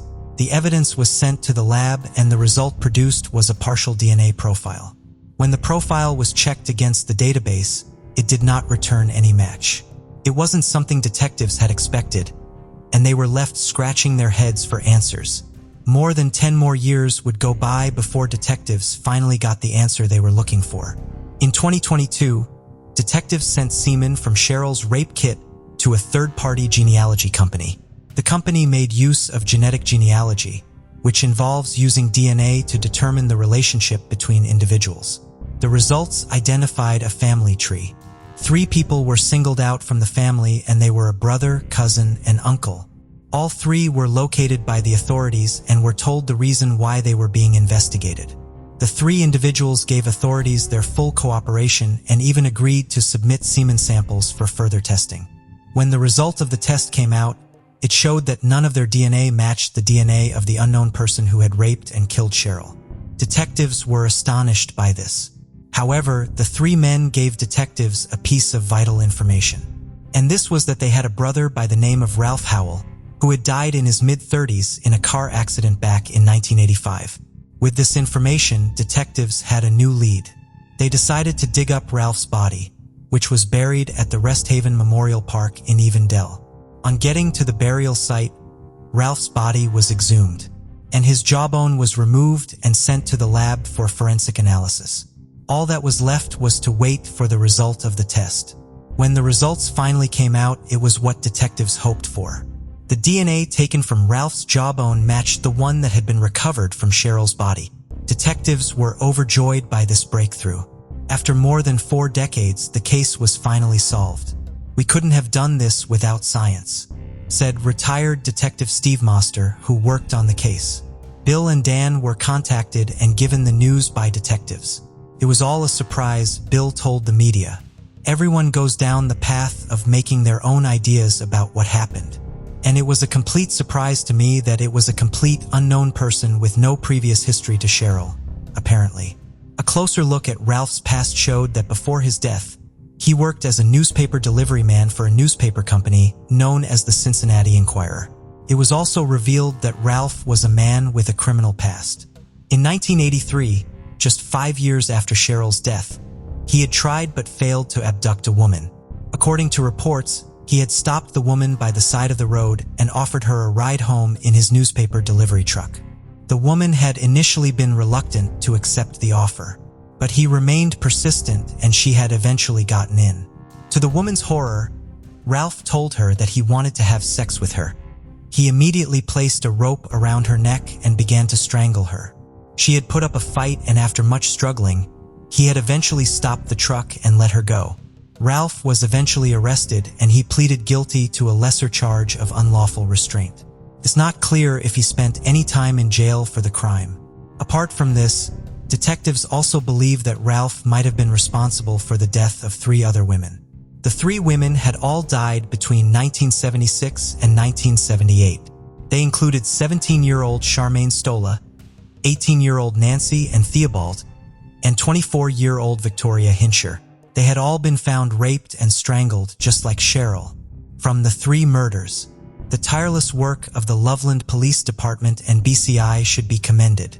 They never stopped searching for Cheryl Thompson's killer, and now, over 40 years later, Cheryl's family has closure. Hamilton County Prosecutor Joseph Dieters said about the case, "I have prosecuted multiple serial killers. In my time as prosecutor, my office firmly believes he is another," he added.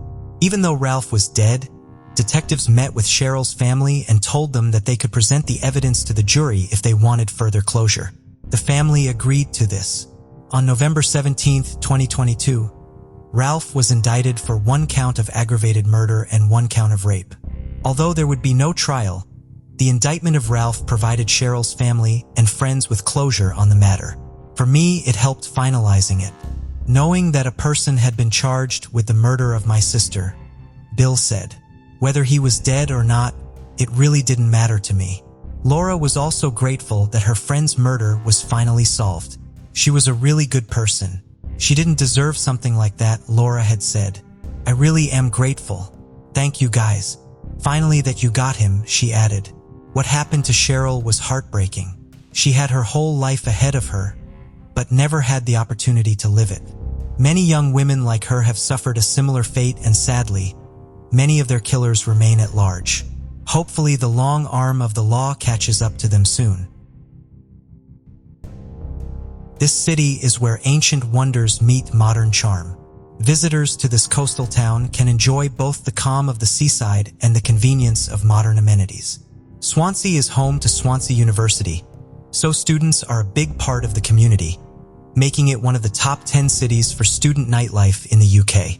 And being in Wales, where rugby is a big deal, Swansea is no exception to the sport's popularity. This might be why Danny Dyke, born in 1964 in Kenya, found himself in the midst of it all. After moving to the UK, he lived with his mother Suzanne in Friston Village, Eastbourne. Growing up, Danny developed a keen interest in sports, particularly rugby. He had a successful career as a rugby player and represented both Roslyn Park and Eastbourne rugby clubs. It was a short-lived career. A succession of knee injuries led to cartilage damage, and Danny was forced to retire from the game in his 20s. This, though, was not the end of his journey in the rugby world. Danny turned his attention to the study of osteopathy and became a qualified osteopath. Osteopathy focuses on a holistic approach to the body's healing process. Osteopaths use techniques that emphasize the physical manipulation of the body's muscle tissue and bones. These can include massage therapy for pain relief and the increase of tension on muscles to correct weakness in a patient's body. Danny made the move to Bryn Mill in Swansea, a popular student residential area, and started work in osteopathic clinics in Swansea and Neath. His qualifications also afforded him the chance to return to the rugby scene. During the 1992-93 rugby season, he joined the Aberraven Rugby Football Club as a physiotherapist. He began to thrive by being around rugby culture once again. Danny was a successful physio and enjoyed the lifestyle that many men his age yearned to achieve. From the outside, Danny's life seemed to be progressing rather well, with many attributing it to his hard work and dedication to his profession. But after he vanished in April 1994, police uncovered the well-hidden double life of the mild-mannered physio. On the 15th of April 1994, police discovered a distinctive red Ford Focus RS Turbo, unlocked and abandoned in a parking lot in the Brecon Beacons. There were no clues to be found in and around the car. Police later tracked the car back to Danny and launched an immediate investigation. Witnesses alleged to have last seen him alive on the 14th of April 1994. Interviews with those that knew Danny personally revealed that he lived a lifestyle funded by more than just a physio salary. He'd been doubling as a wholesale drug dealer. Initially, he started small, selling steroids under the radar to local connections at games and gyms. Occasionally, he would sell the odd drug to clubbers. But easy money comes quickly, and a love for money is the root of all evil. He soon moved into the big leagues of the drug underworld in Swansea. He made connections with suppliers from London. By 1994, Danny had dug himself a deep hole and had become a major drug dealer. He was sourcing drugs from the English capital and distributing the contraband in South Wales. By now, he had caught the attention of key role players. Little did he realize he was skating on thin ice. Although he had the connections to get the drugs, he didn't have the muscle to back him up if things were to go wrong. He was described by friends as being mild-mannered and overall a good guy. But in the world of hard men and hard drugs, Danny was at a disadvantage. Detective Superintendent Williams, who headed the case, announced that Danny's case was being treated as a murder investigation involving hard drugs. He believed that Danny had found himself entangled with very scary people, and his subsequent interactions may have been fatal. Williams added that it was possible witnesses to the crime were too afraid to speak up or come forward, which added to the hurdles in the case. For the next 2 months, police continued to investigate and interview possible leads. Despite their efforts, the trail went cold, and the case sat unsolved. This was until 2 months later. In June 1994, 2 men turned up at the Crockett Police Station in Swansea. John Welsby and John Wilson, both in their mid-30s and non-criminals, were seeking police protection from London-based drug gangs. Welsby and Wilson alleged these gangs threatened to snatch and cripple them because of their links to Danny. According to both men, Danny owed these London gangsters a lot of money. Ever since his disappearance, these dangerous men were now coming after them, since Danny had been using both Welsby and Wilson as couriers. This confirmed theories that Danny had possibly met his end at the hands of his connections in London. But it also left police wondering how much both Welsby and Wilson knew about Danny's disappearance. Police were still no closer to finding out what happened to Danny, but Welsby's background was an interesting one. John Jackie Welsby was born in 1958 and owned and ran a building firm called JKW Builders. He'd lived in Townhill, in one of Wells' oldest estates that overlooked Swansea. Welsby was no stranger to crime and had a long history dating back to the mid-70s. He had previously been convicted for dishonesty matters, burglary, violence, and rape. Since then, he'd been in and out of prison frequently. His interactions with other hardened criminals eventually made him many contacts. It also had the effects of making him a wiser criminal once he'd been released in the early 1990s. Through contacts within the prison walls, Welsby heard of the booming drug business and the money being made by dealers. He wanted a piece of the pie as well. Hardened by prison and armed with street smarts, Welsby climbed his way quickly up the ladder in the drug underworld.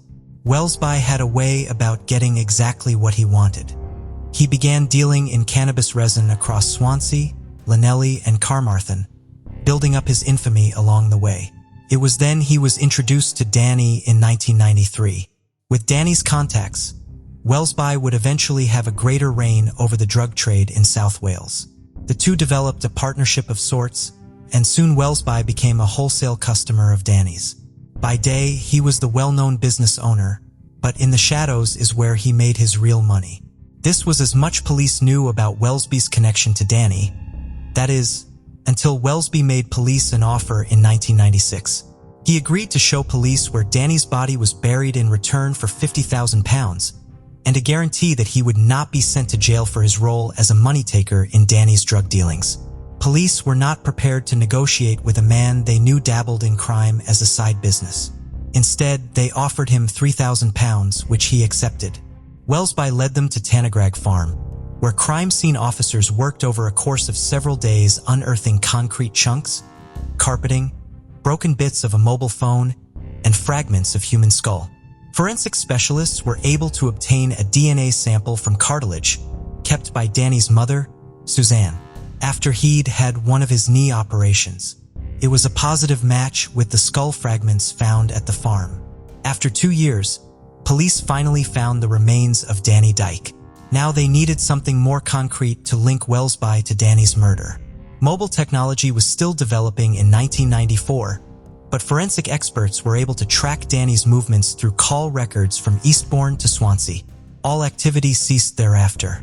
The farm on which Danny's remains were found was at the time also being used by Welsby to dump building rubble. He allegedly paid £4,000 to buy the land the day after the murder. This was enough to bring 38-year-old Welsby, 39-year-old Wilson, and Welsby's older brother, 41-year-old Terence, to the Guildhall Crown Court to answer for their crimes. Prosecutor Christopher Llewellyn-Jones alleged that Denny was killed by the men following a dispute over money owing or a drug deal gone wrong. The trial revealed the gruesome details surrounding Danny's murder. On the 13th of April, 1994, Danny had called Welsby and arranged to meet with him in Swansea regarding the payment of a £16,000 debt. He left Eastbourne and drove to Welsby's home in South Wales. From there, both men arranged to meet John Wilson, a nightclub bouncer, at his home in Elba Crescent, Jersey Marine. Welsby was not someone who repaid his debts in a timely manner. Without much protection, Danny was ambushed by Welsby and Wilson, who beat him to death in the kitchen. It was a brutal death. They were allegedly joined by Terence, Welsby's brother, who helped them dispose of Danny's body. Danny's body was rolled up in a carpet and put in back of a van before being driven 10 miles from Swansea to Granswilt in West Glamorgan. The men dug a shallow grave and buried Danny in the plot Welsby had been using as a dump site for rubble. Welsby then arranged for Danny's car to be driven and abandoned at Brecon Beacons and wiped clean to avoid leaving any trace of evidence or fingerprints behind. This was done to throw police off their trail. In the meanwhile, Welsby grew concerned about dogs being able to sniff out Danny's remains. He became obsessed with covering up the crime. Welsby returned to the site with a concrete mixer and dug up Danny's body yet again. This time, though, he constructed a concrete coffin and reburied Danny in the newly made coffin even deeper than before. but the possibility of the body being discovered still troubled him. It was 2 months later. He returned alone to the farm and, armed with a jackhammer and digger, dug out Danny's concrete-encased body and got to work breaking apart the coffin he'd made. Afterward, he destroyed the body in a bonfire.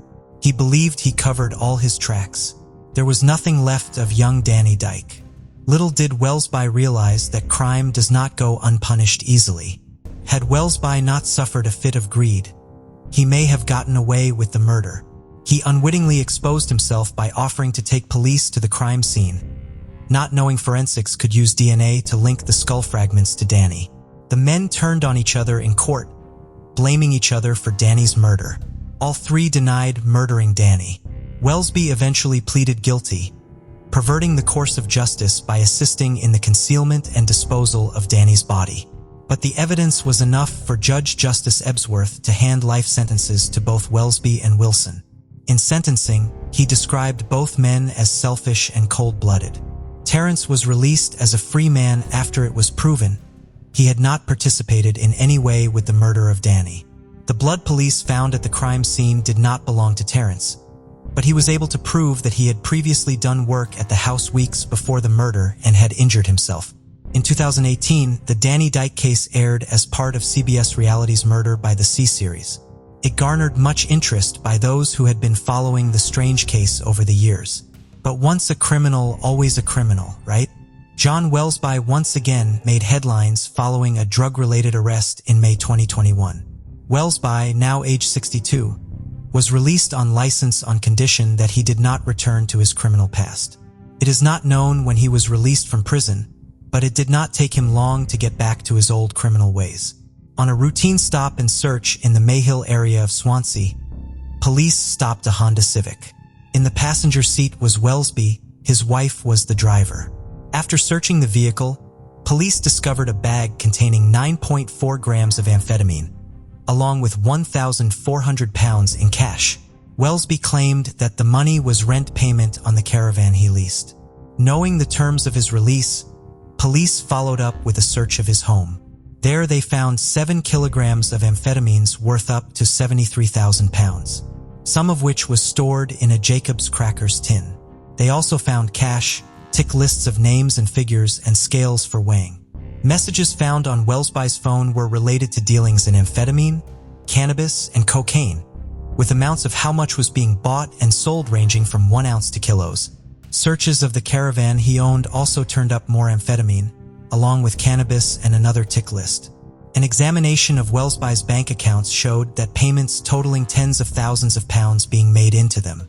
When he was arrested, he told police he was a soldier, not a cadet, and had been dealing drugs for the past 6 months at his own free will. Welsby appeared in the Swansea Crown Court in violation of his license terms in December 2021. At sentencing, Judge Hugh Reese said Welsby knew what he was doing when he returned to his drug-dealing activities.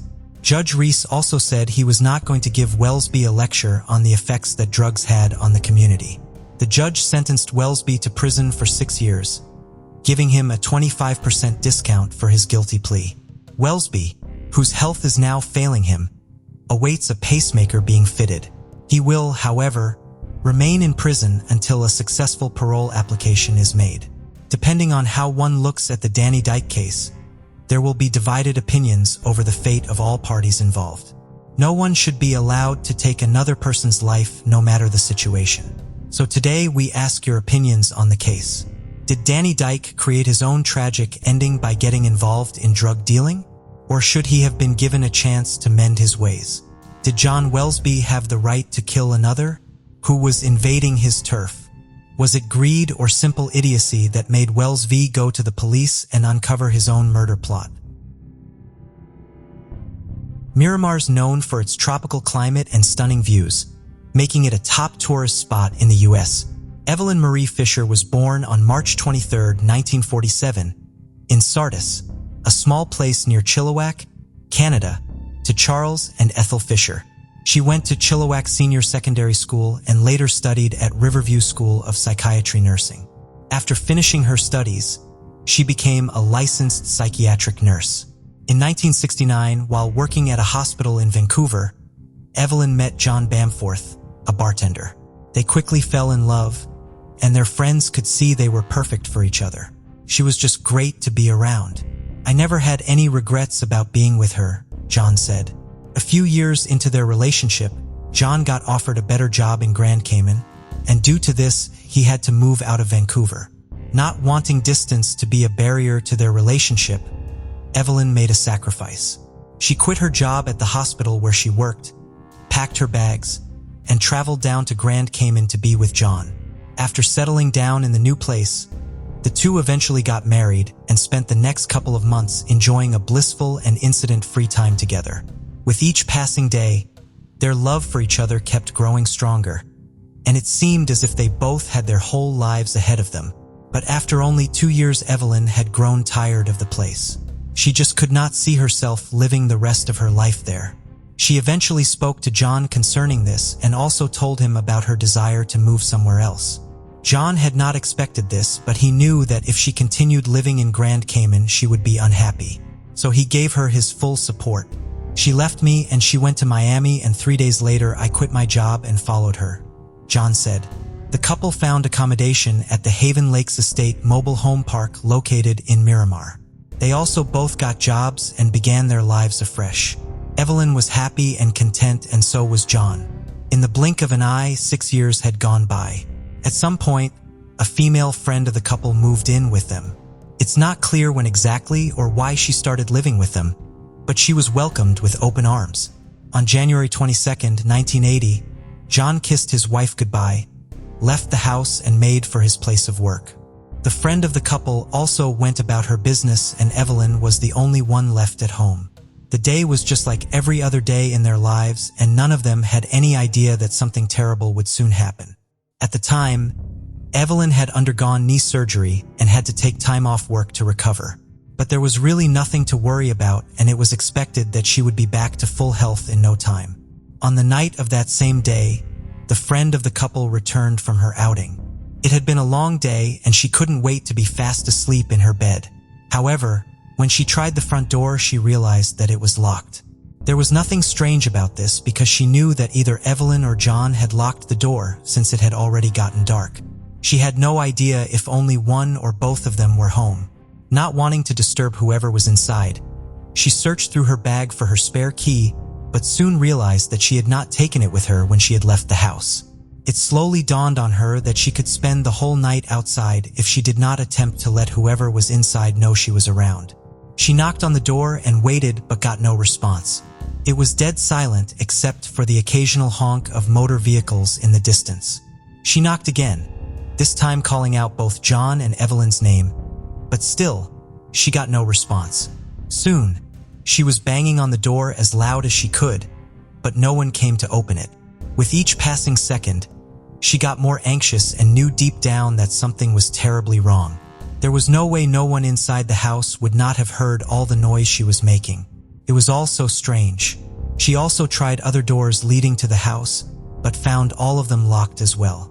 She soon decided that it was best to involve the police. She immediately placed an emergency call and told the dispatcher what was happening.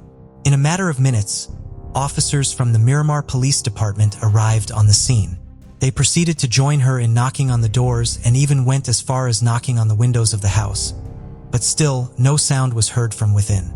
After doing this for several minutes, officers decided to force entry into the house. It was the only way they could be sure no one was inside. The front door was soon broken down, and they all proceeded cautiously into the silent house. There was nobody in the living room, and nothing seemed out of place. From there, they made their way to the bedroom. The sight that awaited them, there was nothing they could have been prepared for. Lying on a blood-soaked bed was Evelyn. It was like a scene straight out of a horror movie. The friend of the couple gasped at the sight before her eyes. She couldn't believe what she was seeing. Evelyn was motionless, and upon closer inspection, it was discovered that she was dead. It was obvious that whoever killed her had used an object to smash in her head. Police officers immediately secured the scene and began to perform a thorough sweep of the house. Meanwhile, John had gotten off work and was on his way home. To him, nothing seemed off and he was in a good mood. The night air smelled fresher and felt cooler than ever. From a distance, He saw the police vehicles parked in front of his house and was surprised and at the same time alarmed by this. He knew instantly that something was very wrong. He quickened his pace, and as he got closer to the house, he noticed the police tape at the front door. At that point, fear gripped his heart. Not knowing what to expect, he made his way over to the tape and into the house. Inside, he was greeted by the unfamiliar faces of police officers. And that's when I saw what I saw, which was furniture disturbed, cushions disturbed, and then I walked back to the bedroom. Half the bed, at least, was soaked with blood, John said. Evelyn's body had already been moved to the hospital for an autopsy. The police officers then filled him in on everything that had happened, and he could hardly hold back his tears when he was told his wife was dead. He was allowed to make a cup of tea to calm his nerves, and after that he proceeded to the station with some officers for questioning. At the station he told detectives everything he knew, and after what seemed like a long time he was allowed to go back home. The result of the autopsy conducted on Evelyn was out a few days later. It showed that she had been sexually assaulted and then killed by whoever assaulted her. Detectives were able to collect DNA from her body, but since the technology at the time was not yet advanced enough to run an analysis, it was stored for the future. Detectives began their investigation immediately, but there was not much for them to work with. John, on the other hand, was crying himself to sleep every night. He blamed himself for not being at home on the night that his wife was murdered. He believed that if he had been with her, she would have been alive.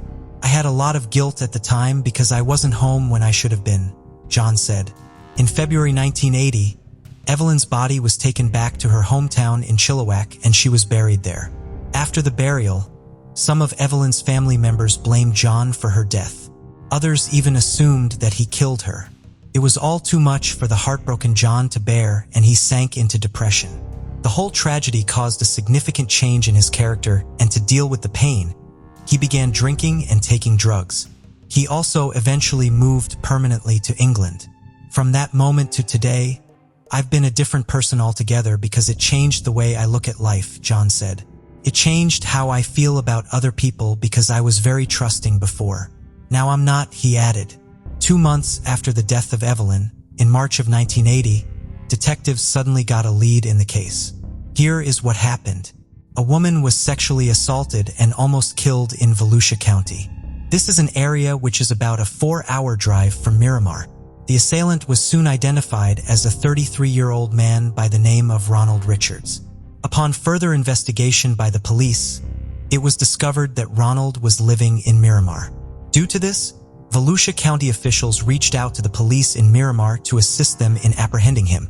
Ronald was eventually arrested and convicted of attempted murder and sexual assault.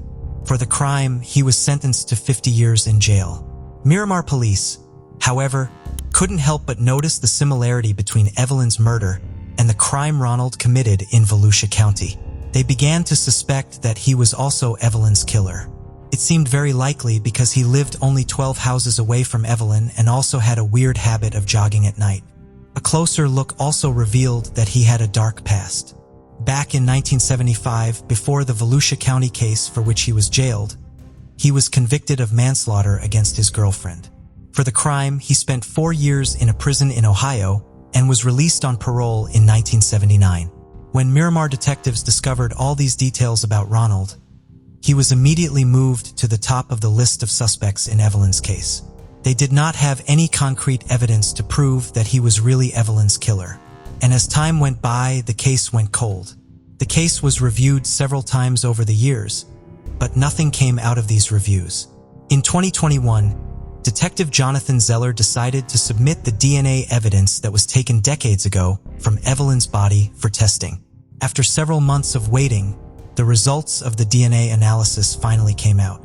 And it was what detectives had suspected all along. The result led them to no one else but Ronald. It was a major breakthrough and detectives were elated that the case was finally solved. It's a very good feeling, Detective Zeller said. It's also a good feeling for everybody that was involved in this case, for the family, in particular for Evelyn's husband, he added, because he was locked up in a prison in Ohio for a different crime. On November 30th, 2022, he was charged with the murder of Evelyn. "We accomplished a very important thing getting this indictment," Detective Zeller said.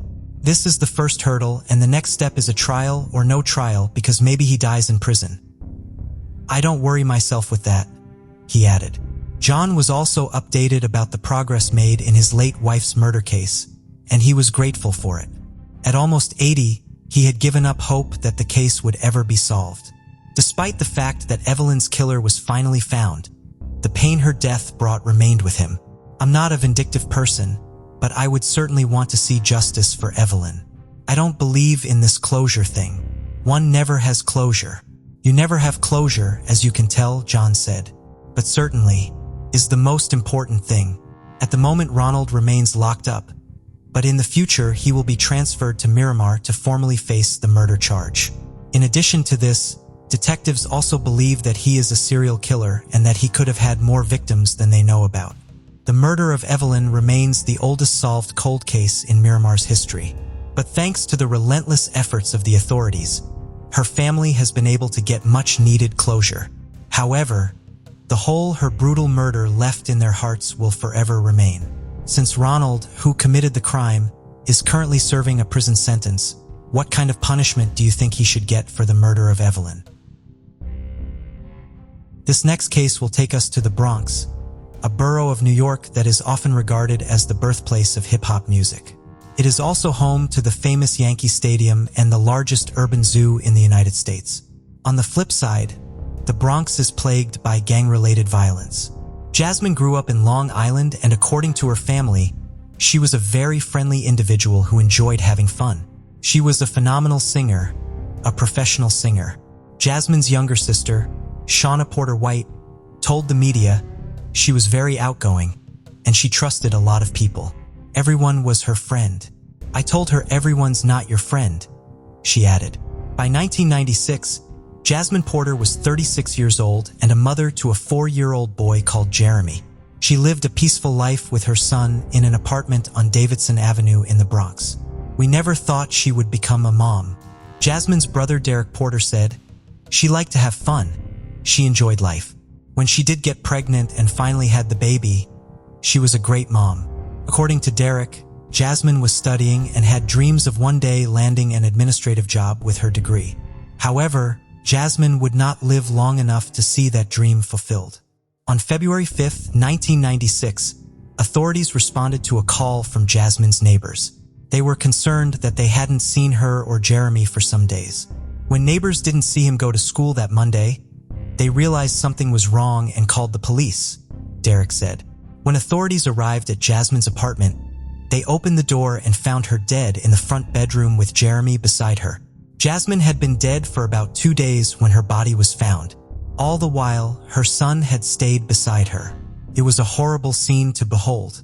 He locked himself in the apartment with her, tried to clean her nose, wipe the blood off her nose, Derek recalled. "You know, the bond between mother and son is huge. He didn't leave her side," he added.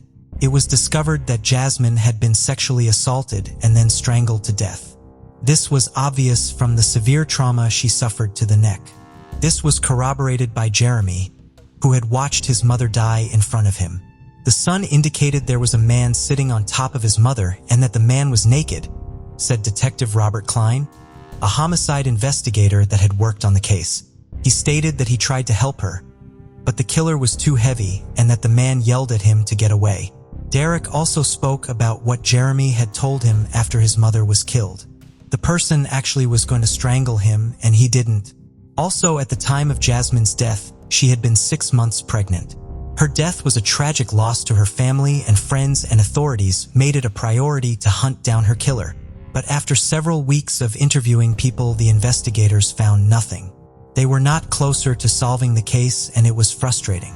The case went cold, and it seemed Jasmine's killer had gotten away with the crime for good. In early 2021, Detective Robert overheard a robbery suspect speaking about Jasmine's murder. This had been during a jailhouse call. It's unclear what the suspect had said precisely, but it was enough to spur Robert into reopening the cold case. "But in the interim, I got a hold of the case file," Detective Robert said. "I started tracking down people interviewed back in '96, and I also got a hold of the forensic biology report. It soon came to the detective's attention that scrapings taken from underneath Jasmine's finger had never been tested. This was because the technology to carry out such tests had not been available at the time of the murder. Detective Robert soon submitted the scrapings for analysis and patiently waited for the result. I knew there was a high probability that there would be the suspect's DNA under those nails, Detective Robert said. The first step was to obviously find that evidence, which can sometimes be tricky, but in my efforts to reach out to the office of the chief medical examiner and the people over there, they actually were able to find it. Took a while, but they found it. The DNA evidence led authorities to a man named Gregory Fleetwood. Gregory was a man with a criminal record. He had been convicted of strangling a woman to death back in 1987. And just like Jasmine, the woman had also been pregnant. For the crime, Gregory was found guilty and imprisoned. However, he served only 7 years in prison and was released in August 1994. The reason for his early release was that the murder charge had been reduced to a lighter charge of manslaughter. It was a shock that he murdered Jasmine barely 2 years after his release. Gregory's DNA was also linked to many other violent crimes of sexual assault, which took place over the years. One of these had taken place a month after Jasmine's murder, and as a matter of fact, it was right next door to where Jasmine lived. Gregory was soon arrested at his apartment in the Williams Bridge section of the Bronx and was charged with murder. After Gregory was taken into custody, he maintained his innocence by insisting that he had never met Jasmine before and had no hand in her death. He basically denied ever having known the victim, ever having interacted with her, and said that if for some reason his DNA was on her, that's a mistake that we made, Detective Robert said. The detective soon shared news of the arrest with Jasmine's family. When I called Ms. Porter White and informed her, it was very emotional for her, Detective Robert said. When we got the call, it was amazing that she wasn't forgotten. It's good work. The police department doesn't always get their dues, Derek said. Derek also spoke highly of Detective Robert, praising him for his role in the case. That detective, I have tears in my eyes when I think of Detective Klein. What he did for our family, he treated Jasmine like she was his own sister. Sadly, Jasmine's mother and younger brother, Jason, had passed away by this time and were not around to witness the breakthrough in the case. I can't think of anything that's more gratifying than taking a case that's sort of lying dormant for so long.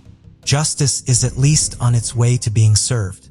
It's sort of the pinnacle of my police career, Detective Robert said. As for Gregory, who is now 66 years old, he could face 25 years to life imprisonment if found guilty of Jasmine's murder. Thank you for joining us on this journey into the depths of unsolved mysteries. Cold cases not only challenge our understanding of the past, but also ignite our curiosity and determination for answers. Remember to subscribe to stay updated on our latest investigations. And if you have any information regarding the cases we've covered, don't hesitate to reach out. Together, we can shed light on the shadows of the past and bring closure to those who seek it. Until next time, stay vigilant, stay curious, and never stop seeking the truth.